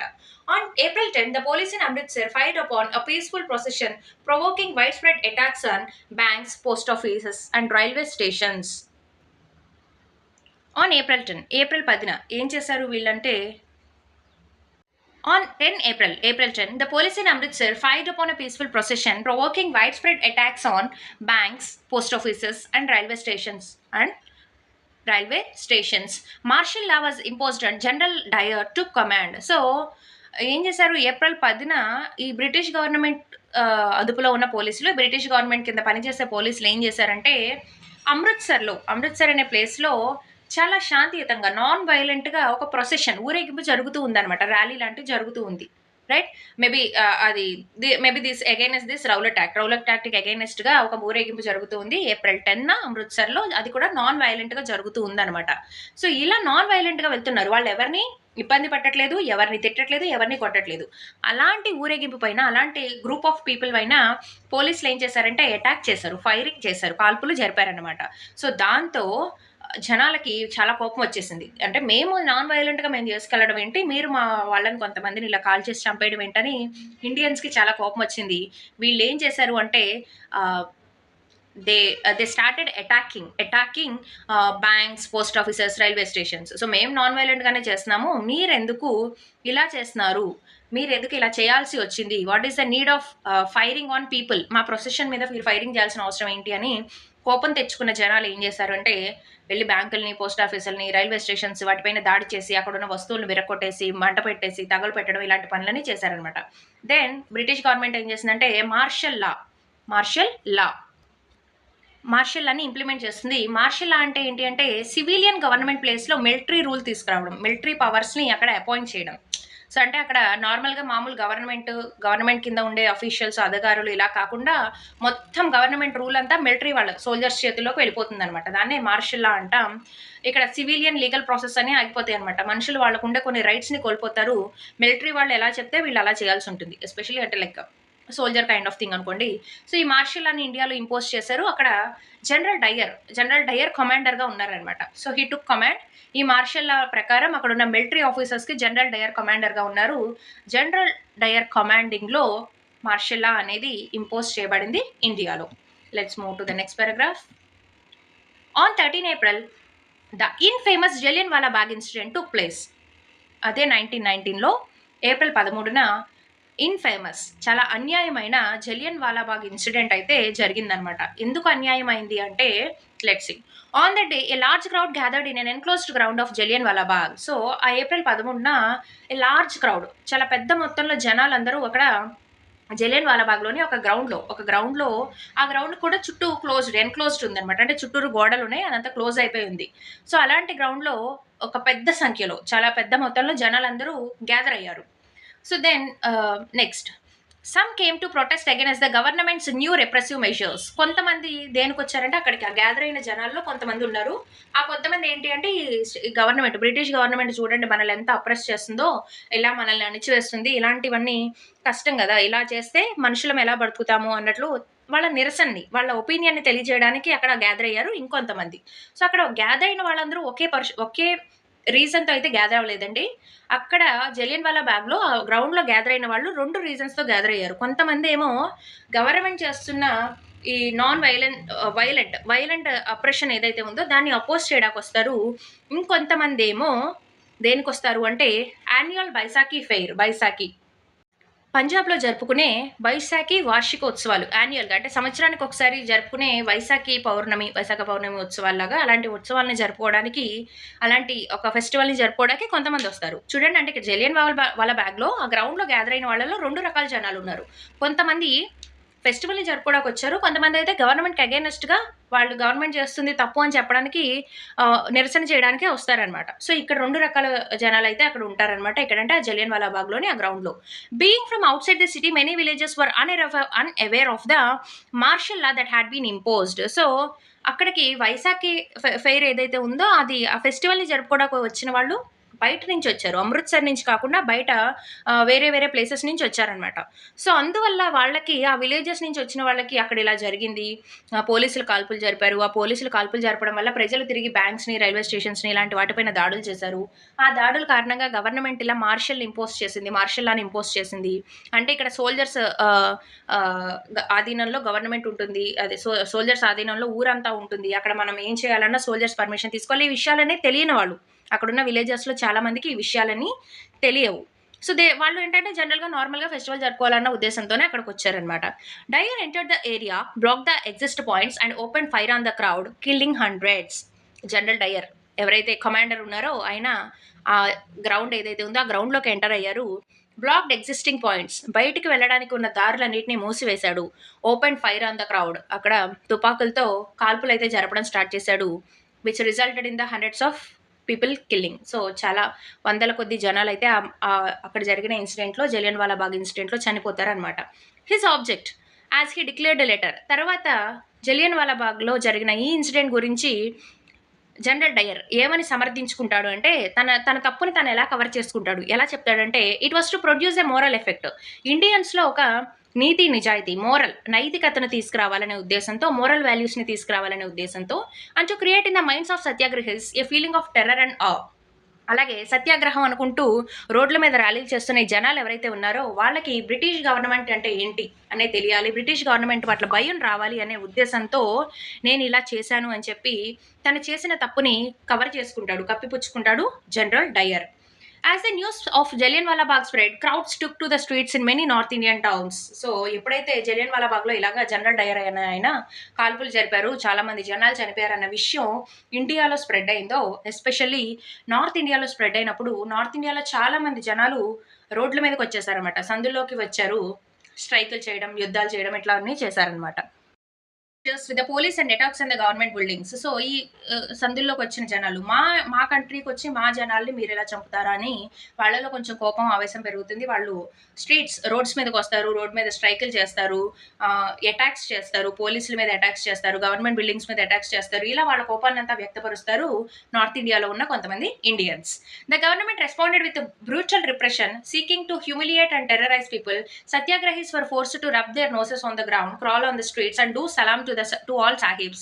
People were flogged and villages were bombed. So జనాలు చేస్తున్న దీన్ని బ్రిటిష్ ఏం చేస్తుందంటే, బ్రిటిష్ అయితే ఇంకా క్రూయల్గా రెస్పాండ్ అయిందనమాట. సో ఇక్కడ జనాలేమో సమ్మె చేస్తున్నారు, దేనికోసం అంటే వాళ్ళ ఇండియన్స్ని చంపారు అనే ఉద్దేశంతో, ఇండియన్స్ చావుకు కారణమయ్యారు అనే ఉద్దేశంతో జనాలు కొంతమంది రోడ్ల మీదకి వచ్చి సమ్మెలు చేయడం, పోలీసులతో ఘర్షణలు పడడం, ఫైట్ చేయడం, లేకపోతే గవర్నమెంట్ బిల్డింగ్స్ పైన అటాక్స్ చేయడం ఇలాంటివి చేశారు.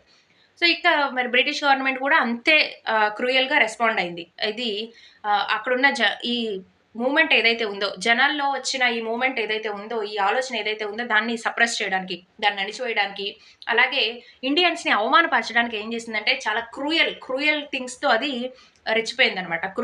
ఏమంటారంటే క్రూయల్ మెథడ్స్ అన్నిటిని యూజ్ చేసింది. సో ఎవరైతే సత్యాగ్రహీస్ ఉన్నారో, సత్యాగ్రహ మూమెంట్ని ఎవరైతే ఫాలో అవుతున్నారో వాళ్ళ నోసెస్ని తీసుకెళ్లి నేలకు రాయించింది అనమాట. అంటే తప్పు ఒప్పుకోవడానికి అదొక రకమైన శిక్ష. ముక్కులను నేలపై రాయించడం, రుద్దించడం, అంటే ఆ నొప్పికి వాళ్ళు అంటే it's a kind of punishment అనమాట. దెన్ క్రాల్ ఆన్ ద స్ట్రీట్లో మామూలుగా నడవడం కాకుండా పాక్కుంటూ వెళ్ళడం, అలాగే అక్కడున్న సాహిబ్స్, దొరలు ఎవరైతే ఉన్నారో అక్కడ, అంటే బ్రిటిష్ గవర్నమెంట్లో ఉన్న అఫీషియల్స్ ఎవరైతే ఉన్నారో వాళ్ళకి సలాం చేయించడం. సలాం అంటే నమస్కారం పెట్టించడం, బలవంతంగా నువ్వు వంగని ఆయనకి దండం పెట్టు అని చెప్పి వాళ్ళ చేత బలవంతంగా చేయించడం. అలాగే పీపుల్ని కొరడాలతో కొట్టడం, కొరడా తీసుకుని వాటితో కొట్టడం. అలాగే గ్రామాలపై, ఎస్పెషల్గా ప్రస్తుతం పాకిస్తాన్లో ఉన్న పంజాబ్లో కొంత ఏరియా ఇండియాలో ఉంటుంది, కొంత ఏరియాలో పాకిస్తాన్లో ఉంది. అప్పుడు రౌలట్ యాక్ట్ జరిగినప్పుడు పంజాబ్ ఏదైతే ఉందో అందులో ఇప్పుడు కొంత పార్ట్ పాకిస్తాన్లో ఉండగా కొంత పార్ట్ ఇండియాలో ఉందన్నమాట. సో అక్కడ ఇప్పుడు అది పాకిస్తాన్లో ఉన్న గుజ్రాన్వాలా అనే ఏరియా ఏదైతే ఉందో, ఆ గ్రామం ఏదైతే ఉందో దాని చుట్టూ బాంబులు వేశారంట ఈ బ్రిటిషర్స్. సో ఇంకా what did Mahatma Gandhi do? ఆయన అయితే నాన్ వైలెంట్గా స్టార్ట్ చేయాలని అనుకున్నాడు, కానీ అది ఎంత వైలెంట్గా టర్న్ అయిపోయింది. సీయింగ్ వైలెన్స్ స్ప్రెడ్, ఇంత హింస పెరిగిపోవడం చూసి Mahatma Gandhi called off the movement. Mahatma Gandhi ఏం చేస్తాడు అంటే ఉద్యమాన్ని ఆపేస్తాడు, సత్యాగ్రహ ఉద్యమాన్ని ఆపేస్తాడు. మరి తర్వాత ఏం చేస్తాడో చూద్దాం.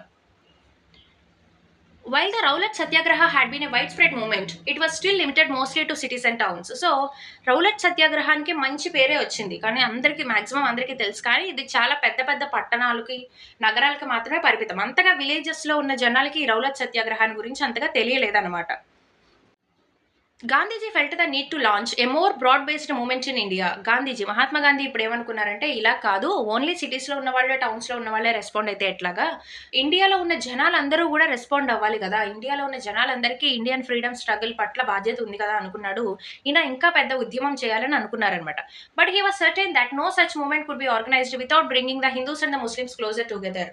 కానీ హీ వాస్ సర్టెన్, ఆయనకు బాగా తెలుసు, హీ వాస్ ష్యూర్ ఏమని అంటే, no such movement could be organised, అలాంటి మూమెంట్ ఏది సాధించలేము. హిందూ ముస్లింలను ఒక దగ్గరికి తీసుకొస్తే తప్ప అలాంటి ఉద్యమాలు సాధ్యపడవు. అంటే ముందుగా ఆయన ఏం చేయాలి అంటే హిందూ ముస్లింలను ఒక దగ్గరికి తీసుకురావాలి అని మహాత్మా గాంధీ రియలైజ్ అయ్యారనమాట. One way of doing this he felt was to take up the Khilafat issue. So హిందూస్ని ముస్లిమ్స్ని దగ్గరికి తీసుకురావాలంటే మనం ఖిలాఫత్ ఇష్యూని టేకప్ చేయాలి. ఖిలాఫత్ ఇష్యూని మనం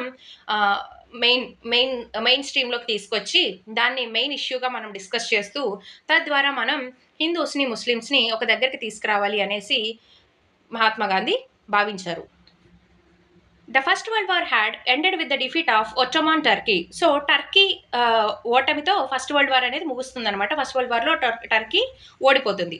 and there were rumours that a harsh peace treaty was going to be imposed on the Ottoman emperor, the spiritual head of the Islamic world. So అలాగే అక్కడ రూమర్స్, వదంతులు వస్తున్నాయి అనమాట. రూమర్స్ వస్తున్నాయి అంటే అది నిజమో అబద్ధమో తెలియదు కానీ అంతా స్ప్రెడ్ అయిపోతుంది. ఏంటి అంటే ఒక కఠినమైన హార్ష్గా ఉండే ఒక ట్రీటీ, కఠినమైనటువంటి చర్యలను ఈ ఖిలాఫత్ ఎవరైతే ఉన్నారో ఒట్టోమన్ టర్కీ ఎంపరర్ రాజు ఎవరైతే ఉన్నారో ఆయన పైన కొన్ని కఠినమైన చర్యలను, కొన్ని కఠినమైన పనిష్మెంట్స్ని రుద్దాలి, ఇంపోజ్ చేయాలి అని గవర్నమెంట్స్ గెలిచిన దేశాలు అనుకుంటున్నాయి అనే రూమర్స్ అయితే మొత్తం అంతా స్ప్రెడ్ అయ్యాయి అనమాట. To defend the Khalifa's temporal powers, the Caliphate Committee was formed in Bombay in March 1919 to defend the Khalifa's temporal powers. So ఈ ఖిలాఫత్ మతాధిపతి అయిన ఖలీఫా వాళ్ళు పాటించే మతం ఏదైతే ఉందో ఆ మతానికి అధిపతి అయిన కింగ్ ఎవరైతే ఉన్నారో ఆ కింగ్ని, అలాగే ఆ అధికారాలను, వాళ్ళకున్న రిలీజియన్ ఏదైతే ఉందో ఆ రిలీజియా తాలూకు customs and rights and rituals ఏవైతే ఉన్నాయో వాటిని, ఖలీఫా మూమెంట్ని, ఖలీఫా రిలీజియన్ హెడ్ ఎవరైతే ఉన్నారో ఆయన్ని, వాళ్ళకున్న రైట్స్ అండ్ రిచువల్స్ని రక్షించుకోవడానికి 1919 మార్చ్లో బాంబేలో, ఇండియాలో ఉన్న బాంబేలో ఖిలాఫత్ కమిటీ ఒకటి ఏర్పాటు చేస్తారనమాట. ఖిలాఫత్ కమిటీ మెయిన్గా వీళ్ళ మోటో ఏంటి అంటే బ్రిటిష్ వారి నుండి, సో ఇప్పుడు ఇండియన్స్ లాగా వీళ్ళు కూడా ఖిలాఫత్ వాళ్ళు కూడా ఎక్కడ బ్రిటిష్ వాళ్ళ చేతిలోకి వెళ్ళిపోతారో, సో అందువల్ల బ్రిటిష్ వారి నుండి ఈ టర్కీని కాపాడాలనే ఉద్దేశంతో ఇండియాలో ఉన్న ముస్లిమ్స్ ఏం చేశారు అంటే ఖిలాఫత్ మూమెంట్ని స్టార్ట్ చేస్తారు.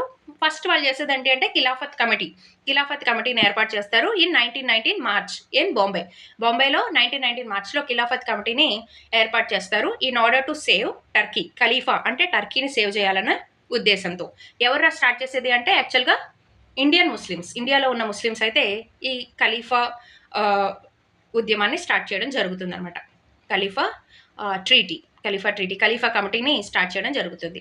Young generation of Muslim leaders like the brothers of Mohammad Ali and Shaukat Ali began discussing with Mahatma Gandhi about the possibility of united mass action on the issue.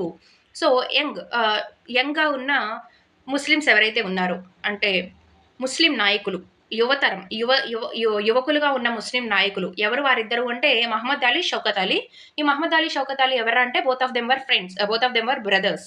ఈ బ్రదర్స్ ఇద్దరు కలిసి మహాత్మా గాంధీతో కలిసి చర్చించడం ప్రారంభిస్తారు. ఎందుకంటే ఈ మనం ఖలీఫాని కాపాడుకోవడానికి, సో బ్రిటిష్ వాళ్ళ నుండి ఖలీఫాని కాపాడుకోవడానికి మనం ఏమైనా ఉమ్మడిగా ట్రై చేయొచ్చా అంటే మహాత్మా గాంధీతో కలిసి, హిందూస్తో కలిసి మనం ఏదైనా చర్య తీసుకుంటే మనం టర్కీని సేవ్ చేయగలుగుతామా అనే ఒక టాపిక్ మీద మహమ్మద్ అలీ అలాగే షౌకత్ అలీ ఏం చేస్తారంటే మహాత్మా గాంధీతో కొన్ని చర్చలు అనేది ప్రారంభిస్తారనమాట. So those two brothers Mohammad Ali and Shaukat Ali. Gandhi saw this as an opportunity to bring Muslims under the umbrella of an unified national movement. So Mahatma గాంధీకి ఇదే మంచి అవకాశం. సో ముస్లిమ్స్ని హిందూస్ని కలపాలని అనుకున్నారు. ఇప్పుడు ముస్లిమ్సే తమంతట తాముగా మనం కలిసికట్టుగా ఉద్యమం చేద్దామా, మనం స్ట్రగుల్ చేద్దామా, మనందరం కలిసి పోరాడదామా అని అడుగుతున్నారు. కాబట్టి గాంధీజీకి ఇది మంచి అవకాశం. సో నాకు ఇది మంచి అవకాశం అని గాంధీజీ భావించారు అనమాట. At the Calcutta session of the Congress in September 1920లో కలకత్తాలో కాంగ్రెస్ పార్టీ ఏదైతే ఉందో ఈ కాంగ్రెస్ పార్టీ సభ్యులందరూ కలకత్తాలో మీట్ అవుతూ ఉంటారనమాట. Then Gandhiji convinced other leaders of the need to start a non cooperation movement in the support of Khilafat as well as for Swaraj. So అక్కడ ఉన్న లీడర్స్ అందరినీ, కాంగ్రెస్ నాయకులందరినీ, కాంగ్రెస్ లీడర్స్ అందరినీ మహాత్మా గాంధీ కన్విన్స్ చేస్తారనమాట. ఏమని కన్విన్స్ చేస్తారు అంటే మనం ఖిలాఫత్ ఉద్యమానికి, సో ముస్లిమ్స్ స్టార్ట్ చేసిన ఖిలాఫత్ కమిటీ ఏదైతే ఉందో ఆ ఉద్యమానికి మనం సపోర్ట్ చేయాలి.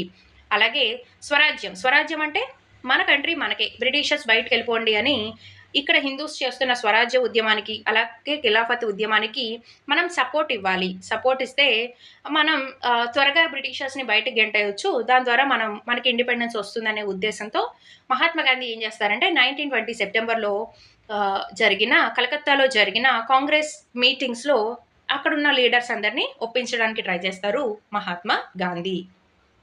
And the next sub topic is why non cooperation. ఎందుకని నాన్ కోఆపరేషన్ మూమెంట్ని మనం పాటించాలి అనేది సబ్ టాపిక్ అనమాట. నాన్ కోఆపరేషన్ మూమెంటే ఎందుకు, మనం వేరే విధంగా వెళ్ళొచ్చు కదా, నాన్ వైలెంట్గా వెళ్ళొచ్చు కదా, నాన్ కోఆపరేషన్ అనే దాన్ని మళ్ళీ ఎందుకు తీసుకొచ్చామంటే in his famous book Hind Swaraj which was written in 1909, Mahatma Gandhi declared that the British rule was established in India with the cooperation of the Indians and had survived only because of this cooperation. Mahatma Gandhi 1909లో ఒక పుస్తకాన్ని రాస్తారు. దాని పేరు హింద్ స్వరాజ్ అనే book ఉంటుందన్నమాట. ఆ బుక్లో మహాత్మా గాంధీ ఏమని రాస్తారు, ఆయన ఒపీనియన్ని చెప్తారనమాట. ఏమని చెప్తారు అంటే భారతీయుల సహకారం, ఇండియన్స్ సపోర్ట్ వల్లే ఇండియాలో బ్రిటిష్ వాళ్ళు వారి రూల్ని ఎస్టాబ్లిష్ చేయగలిగారు. యాక్చువల్గా బ్రిటిష్ వాళ్ళు ఎందుకు వచ్చారు, ఈస్ట్ ఇండియా కంపెనీ పేరుతో ఒక బిజినెస్ చేయడానికి వచ్చారు. స్లోగా మన ఔరంగజేబ్ లాంటి వాళ్ళని ఒప్పించారు. ఔరంగజేబ్ని యాక్చువల్గా ఈస్ట్ ఇండియా కంపెనీ వాళ్ళే ఒప్పిస్తారు. దేనికోసం అంటే జమీందారీ రైట్స్ ఇమ్మని. సో అలా ఒప్పించడం వల్ల స్లోగా ఔరంగజేబ్ దగ్గర నుంచి స్టార్ట్ చేసి స్లోగా వాళ్ళు నొప్పించో భయపెట్టో బ్రతిమలాడో మన ఇండియా మీద అయితే కంట్రోల్ తెచ్చుకున్నారు. సో అలా మన ఇండియన్స్ అయితే ఫస్ట్ సపోర్ట్ చేయకుండా కోఆపరేట్ చేయకుండా ఉన్నట్లయితే అసలు బ్రిటిష్ ఇక్కడ వరకు వచ్చేది కాదు, మనల్ని వాళ్ళ ఈ స్టేజ్లో తీసుకొచ్చేది కాదు అనేది మహాత్మా గాంధీ భావించారనమాట. అలాగే ఇండియన్స్ సపోర్ట్ చేయడం వల్లే, సహకారం చేయడం వల్లే ఇవాళ ఇంత స్టేజ్కి బ్రిటిష్ గవర్నమెంట్ అయితే ఎదిగింది. సో అందువల్ల మనం సహాయం చేయొద్దు, మనం వాళ్ళకి హెల్ప్ చేయొద్దు అని మహాత్మా గాంధీ అనుకున్నారంట. రైట్ అని ఆయన బుక్లో రాశారు, హింద్ స్వరాజ్ అనే బుక్లో రాశారు. If Indians refuse to cooperate, ఒకవేళ ఇండియన్స్ గనక కోఆపరేట్ చేయడానికి రెఫ్యూజ్ చేస్తే, అంటే మేము హెల్ప్ చేయం, మీరు ఏం చేసుకుంటారో చేసుకోండి అన్నట్లు వదిలేస్తే, British rule in India would collapse within a year and Swaraj would come. So ఇండియాలో, భారతదేశంలో బ్రిటిష్ రూల్ ఒకే ఒక సంవత్సరంలో కూలిపోతుంది. ఇండియన్స్ సపోర్ట్ లేకుండా బ్రిటిషర్స్ గవర్నమెంట్ని నడపలేరు అనేసి మహాత్మా గాంధీ భావించారు. తద్వారా వెంటనే మనకి స్వరాజ్యం అంటే స్వాతంత్రం వచ్చేస్తుందని కూడా మహాత్మా గాంధీ భావించారు. How could non cooperation become a movement? మరి అలాంటప్పుడు నాన్ కోఆపరేషన్ అనే ఈ ఆలోచనని ఉద్యమంగా, మూమెంట్లా ఎలా ముందుకు తీసుకెళ్లాలి అనే ఆలోచన వచ్చింది. Gandhiji proposed that the movement should unfold in stages. Gandhiji చెప్పారు, తన ఆలోచనని వ్యక్తపరిచారు. ఏమని అంటే, మన ఉద్యమాన్ని ఒకేసారి తీసుకెళ్ళట్లేదు ముందుకి, దీన్ని మనం స్టేజెస్గా ఒక్కొక్కసారి ఒక్కొక్క ఇష్యూతో ఒక్కొక్కసారి ఒక్కో రకంగా మనం ఈ ఉద్యమాన్ని అయితే స్టేజెస్ వైజ్గా, దశల వారీగా మనం దీన్ని ముందుకు తీసుకెళ్దాం అనేసి గాంధీజీ ఫీల్ అయ్యారనమాట. It should begin with the surrender of the titles that the government awarded. So British government ఏం చేసిందంటే, రవీంద్రనాథ్ ఠాగూర్ లాంటి పోయట్స్కి, ఇంకొంతమంది ప్రముఖులకి ఏం చేసింది, కొన్ని బిరుదులను ఇచ్చింది, కొన్ని బిరుదులను ఇచ్చిందనమాట. సో ఇండియన్స్ అందరూ ఆ బిరుదుల్ని తిరిగి ఇచ్చేసేయండి, టైటిల్స్ని ఇచ్చేసేయండి, మీ టైటిల్స్ మాకు అక్కర్లేదు అనేసి తిరిగి ఇచ్చేసేయండి అనేసి ఇండియన్స్కి సజెస్ట్ చేశారు మహాత్మా గాంధీ. తర్వాత టైటిల్స్ ఇచ్చేసిన తర్వాత ఏం చేయాలి అంటే, boycott of civil services, army, police, courts and legislative councils, schools and foreign goods, ఇలా మనం ఇవన్నిటిని బాయ్కాట్ చేయాలి. బాయ్కాట్ చేయడం అంటే ఏంటి, బహిష్కరించాలి. వీఆర్ నాట్ అలౌవింగ్ దెమ్, మాకు సివిల్ సర్వీసెస్ అక్కర్లేదు, మీరు పెట్టే ఎగ్జామ్ మేము రాయము, మీ దగ్గర మేము ఆర్మీగా పనిచేయము, మీ దగ్గర మేము పోలీసులుగా పనిచేయము, మీ కోర్టుల్లో మేము పనిచేయము, మీ శాసనసభలు లెజిస్లేటివ్ కౌన్సిల్స్లో మేము పనిచేయము, మీ స్కూల్స్లో మేము చదివించము మా పిల్లల్ని. ఇట్లా ప్రతిదీ బాయ్కాట్ చేయడం, బ్రిటిష్కి సంబంధించిన ప్రతి విషయాన్ని బాయ్కాట్ చేయడం అనేది సెకండ్ స్టెప్గా గాంధీజీ భావించారనమాట. Then in case the government used repression, a full civil disobedience campaign would be launched. ఒకవేళ మనం ఇలా చేయడం వల్ల, మన టైటిల్స్ని తిరిగిచ్చేయడం, స్కూల్స్, కాలేజెస్ ఇలాంటి వాటిని బాయ్కాట్ చేయడం, బహిష్కరించడం వలన బ్రిటిష్ గవర్నమెంట్ కనుక మనమైతే ఏమైనా రిప్రెషన్ అంటే మనల్ని అణిచివేయడానికి ఏమైనా వైలెంట్ మెజర్స్ తీసుకుంటే, అప్పుడు ఫుల్ సివిల్ డిజోబీడియన్స్ అంటే అప్పుడు సివిల్ డిజోబీడియన్స్ అంటే శాసన ఉల్లంఘన, మీరు చేపట్టే చర్యలను మేము ఫాలో అవ్వము అనే ఒక క్యాంపెయిన్ని మనం లాంచ్ చేద్దాం. సో అనే ఒక అంశాన్ని ముందుకు తీసుకొద్దాం. ఏమని అంటే, మీరేమైనా మమ్మల్ని గవర్నమెంట్ ఒకవేళ ఏమైనా అణిచివేత చర్యలకు పాల్పడితే శాసనోల్లంఘన ఉద్యమం అంటే లా, శాసనాలు అంటే లాస్, యాక్ట్స్, చట్టాలు ఏవైతే ఉన్నాయో వాటిని ఉల్లంఘిస్తున్నాం, వాటిని మేము అగ్రీ చేయట్లేదు, వాటిని మేము వ్యతిరేకిస్తున్నాం అంటూ ఒక ఉద్యమాన్ని ఇండియా మొత్తంలో పెద్ద స్థాయిలో తీసుకురావాలి అని Mahatma Gandhi ఆలోచించారనమాట.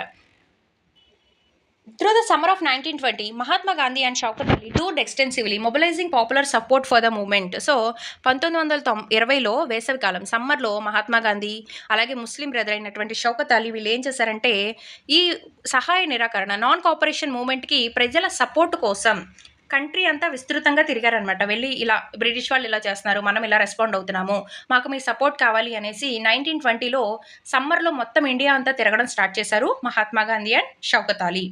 Many within the Congress were however concern about the proposals. So కాంగ్రెస్లోనే చాలా మంది జనాలు ఈ మహాత్మా గాంధీ చెప్పిన ఈ ప్రపోజల్స్ ప్రతిపాదనలు ఏవైతే ఉన్నాయో వాటి పట్ల కొంచెం భయపడ్డారు. అయితే కాంగ్రెస్లో వాళ్ళు కూడా చాలా మంది జనాలు భయపడ్డారు. అందులో ఎస్పెషల్లీ కాంగ్రెస్లో ఉన్న కొంతమంది అఫీషియల్స్ నాయకులు కూడా కొంతమంది భయపడ్డారనమాట. They were reluctant to boycott the council elections scheduled for November 20, 1920 and they feared that the movement might lead to popular violence. So కాంగ్రెస్లో ఉన్న కొంతమంది నాయకులు ఆల్రెడీ బ్రిటిష్ గవర్నమెంట్లో మెంబర్స్గా ఉన్నారు. మెంబర్స్గా ఉండడం అంటే వాళ్ళు కూడా ఎలక్షన్స్కి వెళ్తారు, ఎలక్షన్స్లో వాళ్ళు కూడా గెలుస్తారు. కొంతమంది బ్రిటిష్ పీపుల్ అపాయింటెడ్ వాళ్ళు కొంతమంది ఉంటారు, గెలిచిన వాళ్ళు కొంతమంది ఉంటారు కదా. సో ఇలా వీళ్ళు ఏమంటారంటే మనం ఈ ఎలక్షన్స్ని ఎలా బాయ్కాట్ చేస్తాం, సో ఎలక్షన్స్లో మనం గెలిస్తేనే కదా, అక్కడ మనం గెలిచి మనకి ఇది కావాలి అని చెప్పి మనం గట్టిగా పోరాడాలి. అలా కాకుండా మనం ఎలక్షన్స్లో నుంచి బయటకు వచ్చేసి మనం ఇలా ఎన్ని ఉద్యమాలు చేస్తే మాత్రం ఫలితం ఏముంది, మనం ఇలా ఎలక్షన్స్ని బాయ్కాట్ చేయడానికి మాకు ఇష్టం లేదు అంటే వాళ్ళు కొంచెం అయిష్టంగా ఉన్నారు, నాట్ విల్లింగ్, రిలక్టెంట్గా ఉన్నారనమాట. అలాగే వాళ్ళు ఇంకొంచెం భయపడ్డారు. ఏమని భయపడ్డారు అంటే ఈ మనం చేపట్టే ఈ ఉద్యమం గనక మరీ వైలెంట్ అయిపోతుందేమో, మరీ మన ఇండియన్స్ ఎంతమంది చనిపోతారో ఏమో, దీన్ని మనం జాగ్రత్తగా చూసుకోవాలి, మూమెంట్ పట్ల చాలా చర్యలు తీసుకోవాలి, లేదంటే మన ఇండియన్స్లో చాలా మందికి ప్రమాదం ఏర్పడే అవకాశం ఉందని వాళ్ళు భావించారు. ఎవరు వాళ్ళు అంటే the officials, some people in the Congress, some higher authorities in the Congress or some members of the Congress party. Then for a while there seemed, in the months between September and December, there was an intense tussle within the Congress. So ఈ September December మధ్య కాలంలో నవంబర్లో elections ఉన్నాయి కదా, so నవంబర్లో elections ఉన్నాయి. ఎలక్షన్స్లో మనం ఎలక్షన్స్ని కనుక మనం బాయ్కాట్ చేస్తే మనకు ఎట్లాగా, మనం ఎలక్షన్స్లో పార్టిసిపేట్ చేయాలి, మనం విన్ అవ్వాలి, మనం విన్ అయిన తర్వాత మనం పవర్ చూపించాలి అనేది కొంతమంది కాంగ్రెస్ లీడర్స్ ఒపీనియన్. సో అయితే ఈ సెప్టెంబర్ డిసెంబర్ మధ్యకాలంలో ఏం చేసిందంటే వీళ్ళకి చాలా గొడవలు జరిగాయి. There was an intense tension, అంటే కొంతమంది గాంధీని సపోర్ట్ చేస్తున్నారు, కొంతమంది గాంధీని సపోర్ట్ చేయట్లేదు. దాంతో కాంగ్రెస్ పార్టీలో వాళ్ళకే చాలా గొడవలు వచ్చాయి అనమాట. For a while there seemed no meeting point between the supporters and the opponents of the movement. So మధ్యలో కొంతకాలం అయితే అసలు ఎలాంటి సమావేశాలు జరగలేదు. ఎవరికి ఈ మూవ్మెంట్ని, నాన్ కోఆపరేషన్ మూవ్మెంట్ని సపోర్ట్ చేసేవాళ్ళు కానీ, నాన్ కోఆపరేషన్ మూవ్మెంట్ని అపోజ్ చేసేవాళ్ళు కానీ, వీళ్ళ మధ్యలో ఎలాంటి డిస్కషన్స్ జరగలేదు. వాళ్ళు వీళ్ళని కన్సోల్ చేయడం కానీ, లేకపోతే కంఫర్ట్ చేయడం కానీ, లేకపోతే వీళ్ళు వాళ్ళకి మంచి చెడులు చెప్పడం కానీ ఇలాంటివి ఏం జరగలేదు. కొన్ని రోజులు అసలు వీళ్ళు ఎవరు మాట్లాడుకోలేదు అనమాట. And finally at the Congress session at Nagpur 1920 డిసెంబర్లో నాగ్పూర్లో జరిగిన కాంగ్రెస్ సెషన్లో a compromise was worked out and the non cooperation movement was adopted. So వీళ్ళ మధ్యలో ఒక రాజీ కుదిరింది. ఫైనల్గా అపోనెంట్స్ అలాగే సపోర్టర్స్ ఇద్దరి మధ్యలో కొన్ని విషయాల పట్ల కొంచెం ఏదో అండర్స్టాండింగ్ వచ్చింది. ఆ అండర్స్టాండింగ్తో కొంత maximum of the Congress party members ఏం చేశారు అంటే నాన్ కోఆపరేషన్ మూవ్మెంట్ని అగ్రీ చేస్తారు, అడాప్ట్ చేస్తారు, యాక్సెప్ట్ చేస్తారు. సో ఇంకా నాన్ కోఆపరేషన్ మూవ్మెంట్ని స్టార్ట్ చేయడానికి గాంధీజీ డిసైడ్ చేసుకుంటారు. సో దీనికంతా కారణమైనటువంటి మీటింగ్ ఏంటి, ఈ డెసిషన్ ఎక్కడ తీసుకున్నారా అంటే డిసెంబర్ 1920లో నాగ్పూర్లో జరిగిన కాంగ్రెస్ మీటింగ్లో డిసైడ్ అవుతారనమాట. సో దెన్ మరి ఈ నాన్ కోఆపరేషన్ మూవ్మెంట్ ఎలా జరిగింది, ఎవరెవరు పార్టిసిపేట్ చేశారు, ఏమైనా సోషల్ గ్రూప్స్ వేరే బయట వాళ్ళు ఎవరైనా వచ్చి ఈ గ్రూప్లో పార్టిసిపేట్ చేశారా లేదా ఏంటి అనేది మనం నెక్స్ట్ పార్ట్ ఆఫ్ ద లెసన్లో చూద్దాం. అంటే నెక్స్ట్ వీడియోలో పార్ట్ 2 వీడియోలో అయితే మనం చూద్దాం అనమాట. ఒకసారి లెసన్ రిలేటెడ్ క్వశ్చన్స్ చూద్దాం. సో యూరోప్లో జరిగిన నేషనలిజం వలన ఏం జరిగింది అంటే జనాలకి వాళ్ళు ఎవరు ఏంటి అనే ఒక విషయం అర్థమైంది, వాళ్ళకు ఒక ఐడెంటిటీ అనేది వచ్చింది టు ద పీపుల్. దెన్ అక్కడ చాలా కొత్త కంట్రీస్ అయితే ఫామ్ అయ్యాయి. ఆ కంట్రీస్ రకరకాల అంటే మోస్ట్లీ ఈక్వాలిటీ బేస్డ్గా, డెమోక్రసీ బేస్డ్గా అయితే కంట్రీస్ అయితే వర్క్ చేయడం అయితే స్టార్ట్ చేశాయి అనమాట. So like many other colonial countries, ఇండియాలో కూడా నేషనలిజం అనేది యాంటీ కొలోనియల్ మూవ్మెంట్కి అగైనెస్ట్ గానే, యాంటీ కొలోనియల్ మూవ్మెంట్కి రిలేటెడ్గానే మనకి జరిగాయి అనమాట. సో కాంగ్రెస్లోని డిఫరెంట్ గ్రూప్స్ పీపుల్ ఎవరైతే ఉన్నారో వాళ్ళందరినీ కలిపి ఫ్రీడమ్ మూమెంట్, ఇండిపెండెన్స్ మూమెంట్ కోసం ఒక ట్రైన్ ఎక్కించడానికి, ఒక తాటిపైకి తీసుకురావడానికి, కలిపి అందరి చేత ఉద్యమం చేయించడానికి మహాత్మా గాంధీ లీడర్షిప్ అయితే తీసుకున్నారనమాట. సో ఈ లెసన్లో వచ్చేసి మనం 1920 ఆ డికేడ్లో జరిగిన కొన్ని ఇన్సిడెంట్స్ని అయితే డిస్కస్ చేసుకున్నాం. సో మొదటి ప్రపంచ యుద్ధం టైంలో నియర్లీ 1921 జనాభా లెక్కల టైంలో చూసినట్లయితే దాదాపు 12-13 మిలియన్ పీపుల్ అయితే అంటువ్యాధుల కారణంగా, అంటే ఫ్లూ కారణంగా, ప్లేగ్ కారణంగా, అలాగే ఫెమైన్ కరువు కారణంగా చనిపోయినట్లుగా మనం ఈ వీడియోలో చూసాం. తర్వాత అక్కడ కామన్ పీపుల్ చాలా స్ట్రగుల్ అయ్యారు, చాలా ఫుడ్ షార్టేజ్ అనేది వచ్చింది, అలాగే ఎపిడమిక్ కూడా వచ్చింది. వీటన్నిటి వల్ల చాలా మంది జనాలు చనిపోయినట్లుగా చూసుకున్నాం. Then when did Mahatma Gandhi return India? ఎప్పుడు మహాత్మా గాంధీ ఇండియాకి రిటర్న్ వచ్చారు అంటే ఇన్ జనవరి 1915. సో అప్పటి వరకు ఆయన ఎక్కడ ఉన్నారు అంటే ఇన్ సౌత్ ఆఫ్రికాలో ఉన్నారు. సౌత్ ఆఫ్రికా నుండి 1915లో తిరిగి వచ్చారు. What was the name of the movement that was led by Mahatma Gandhi in south Africa? South ఆఫ్రికాలో మహాత్మా గాంధీ చేపట్టిన ఉద్యమానికి ఆయన ఏమని పేరు పెట్టారంటే సత్యాగ్రహ అని పేరు పెట్టారు. So here they have some satyagraha principles గురించి మనం డిస్కస్ చేసుకున్నాం. అలాగే ఏ ధర్మం, సో మహాత్మా గాంధీ భావించిన, మహాత్మా గాంధీ ఫీల్ అయిన, మహాత్మా గాంధీ ఫాలో అయిన ప్రిన్సిపల్స్లో ఏ ప్రిన్సిపల్ ఇండియన్స్ అందరినీ యునైట్ చేస్తుంది, సమైక్యంగా ఉంచుతుంది, ఇండియన్స్కి ఫ్రీడమ్ని తెచ్చిపెడుతుందని మహాత్మా గాంధీ భావించారు అంటే it's the principle of non violence అనేసి అనుకున్నారనమాట. So when did Mahatma Gandhi take up the Champaran సత్యాగ్రహాన్ని ఎప్పుడు ముందుకు తీసుకెళ్లారు అంటే, ఆ ఉద్యమం ఎప్పుడు జరిగింది అంటే ఇన్ 1917లోనే జరిగింది. So even the Kheda Satyagraha కూడా 1917లోనే జరుగుతుంది. And the place is Kheda district of గుజరాత్లోని కేడా డిస్ట్రిక్ట్లో జరుగుతుంది. And cotton mill workers, cotton factory వర్కర్స్కి సంబంధించిన సమ్మె అనేది ఏ ప్లేస్లో జరిగింది అంటే అహ్మదాబాద్లో జరిగింది. అహ్మదాబాద్లో జరిగిన ఈ వర్కర్స్ సమ్మె, అదే వర్కర్స్ సత్యాగ్రహ మూవ్మెంట్, కాటన్ మిల్ వర్కర్స్ సత్యాగ్రహ మూవ్మెంట్ అనేది ఏ సంవత్సరంలో జరిగిందంటే 1918లో జరిగింది. రౌలట్ యాక్ట్ అనేది ఎప్పుడు పాస్ అయింది, ఎప్పుడు ఇంప్లిమెంట్ చేశారు బ్రిటిష్ వాళ్ళు అంటే 1919లో. సో రౌలట్ చట్టానికి వ్యతిరేకంగా నాన్ వైలెంట్గా సివిల్ డిజోబీడియన్స్ మూవ్మెంట్ని మహాత్మా గాంధీ ఎప్పుడు స్టార్ట్ చేశారు అంటే April 6. సో అవి లెసన్ రిలేటెడ్ కొన్ని క్వశ్చన్స్ అనమాట. సో లెసన్ యొక్క నెక్స్ట్ పార్ట్లో like remaining part of the లెసన్ని మనం నెక్స్ట్ పార్ట్ వీడియోలో అనేది మనం కంటిన్యూ చేద్దాం. సో ఇంత కష్టపడి మీకోసం చాలా కష్టపడి వీడియోస్ అయితే చేస్తున్నాం. మా వీడియోస్ కనుక మీకు నచ్చినట్లయితే తప్పకుండా లైక్ చేసి, షేర్ చేసి, కామెంట్ చేసి మా ఛానల్ని సపోర్ట్ చేయండి. అలాగే మీ ఫ్రెండ్స్కి అయితే తప్పకుండా షేర్ చేయండి. మరిన్ని వీడియోస్తో మీ ముందుకు రావడానికి ఈ లైక్స్, షేర్స్, సబ్స్క్రిప్షన్ మాకు చాలా ఎంకరేజింగ్గా ఉంటుంది, సపోర్టివ్గా ఉంటుంది. So thank you one and all. Love you all.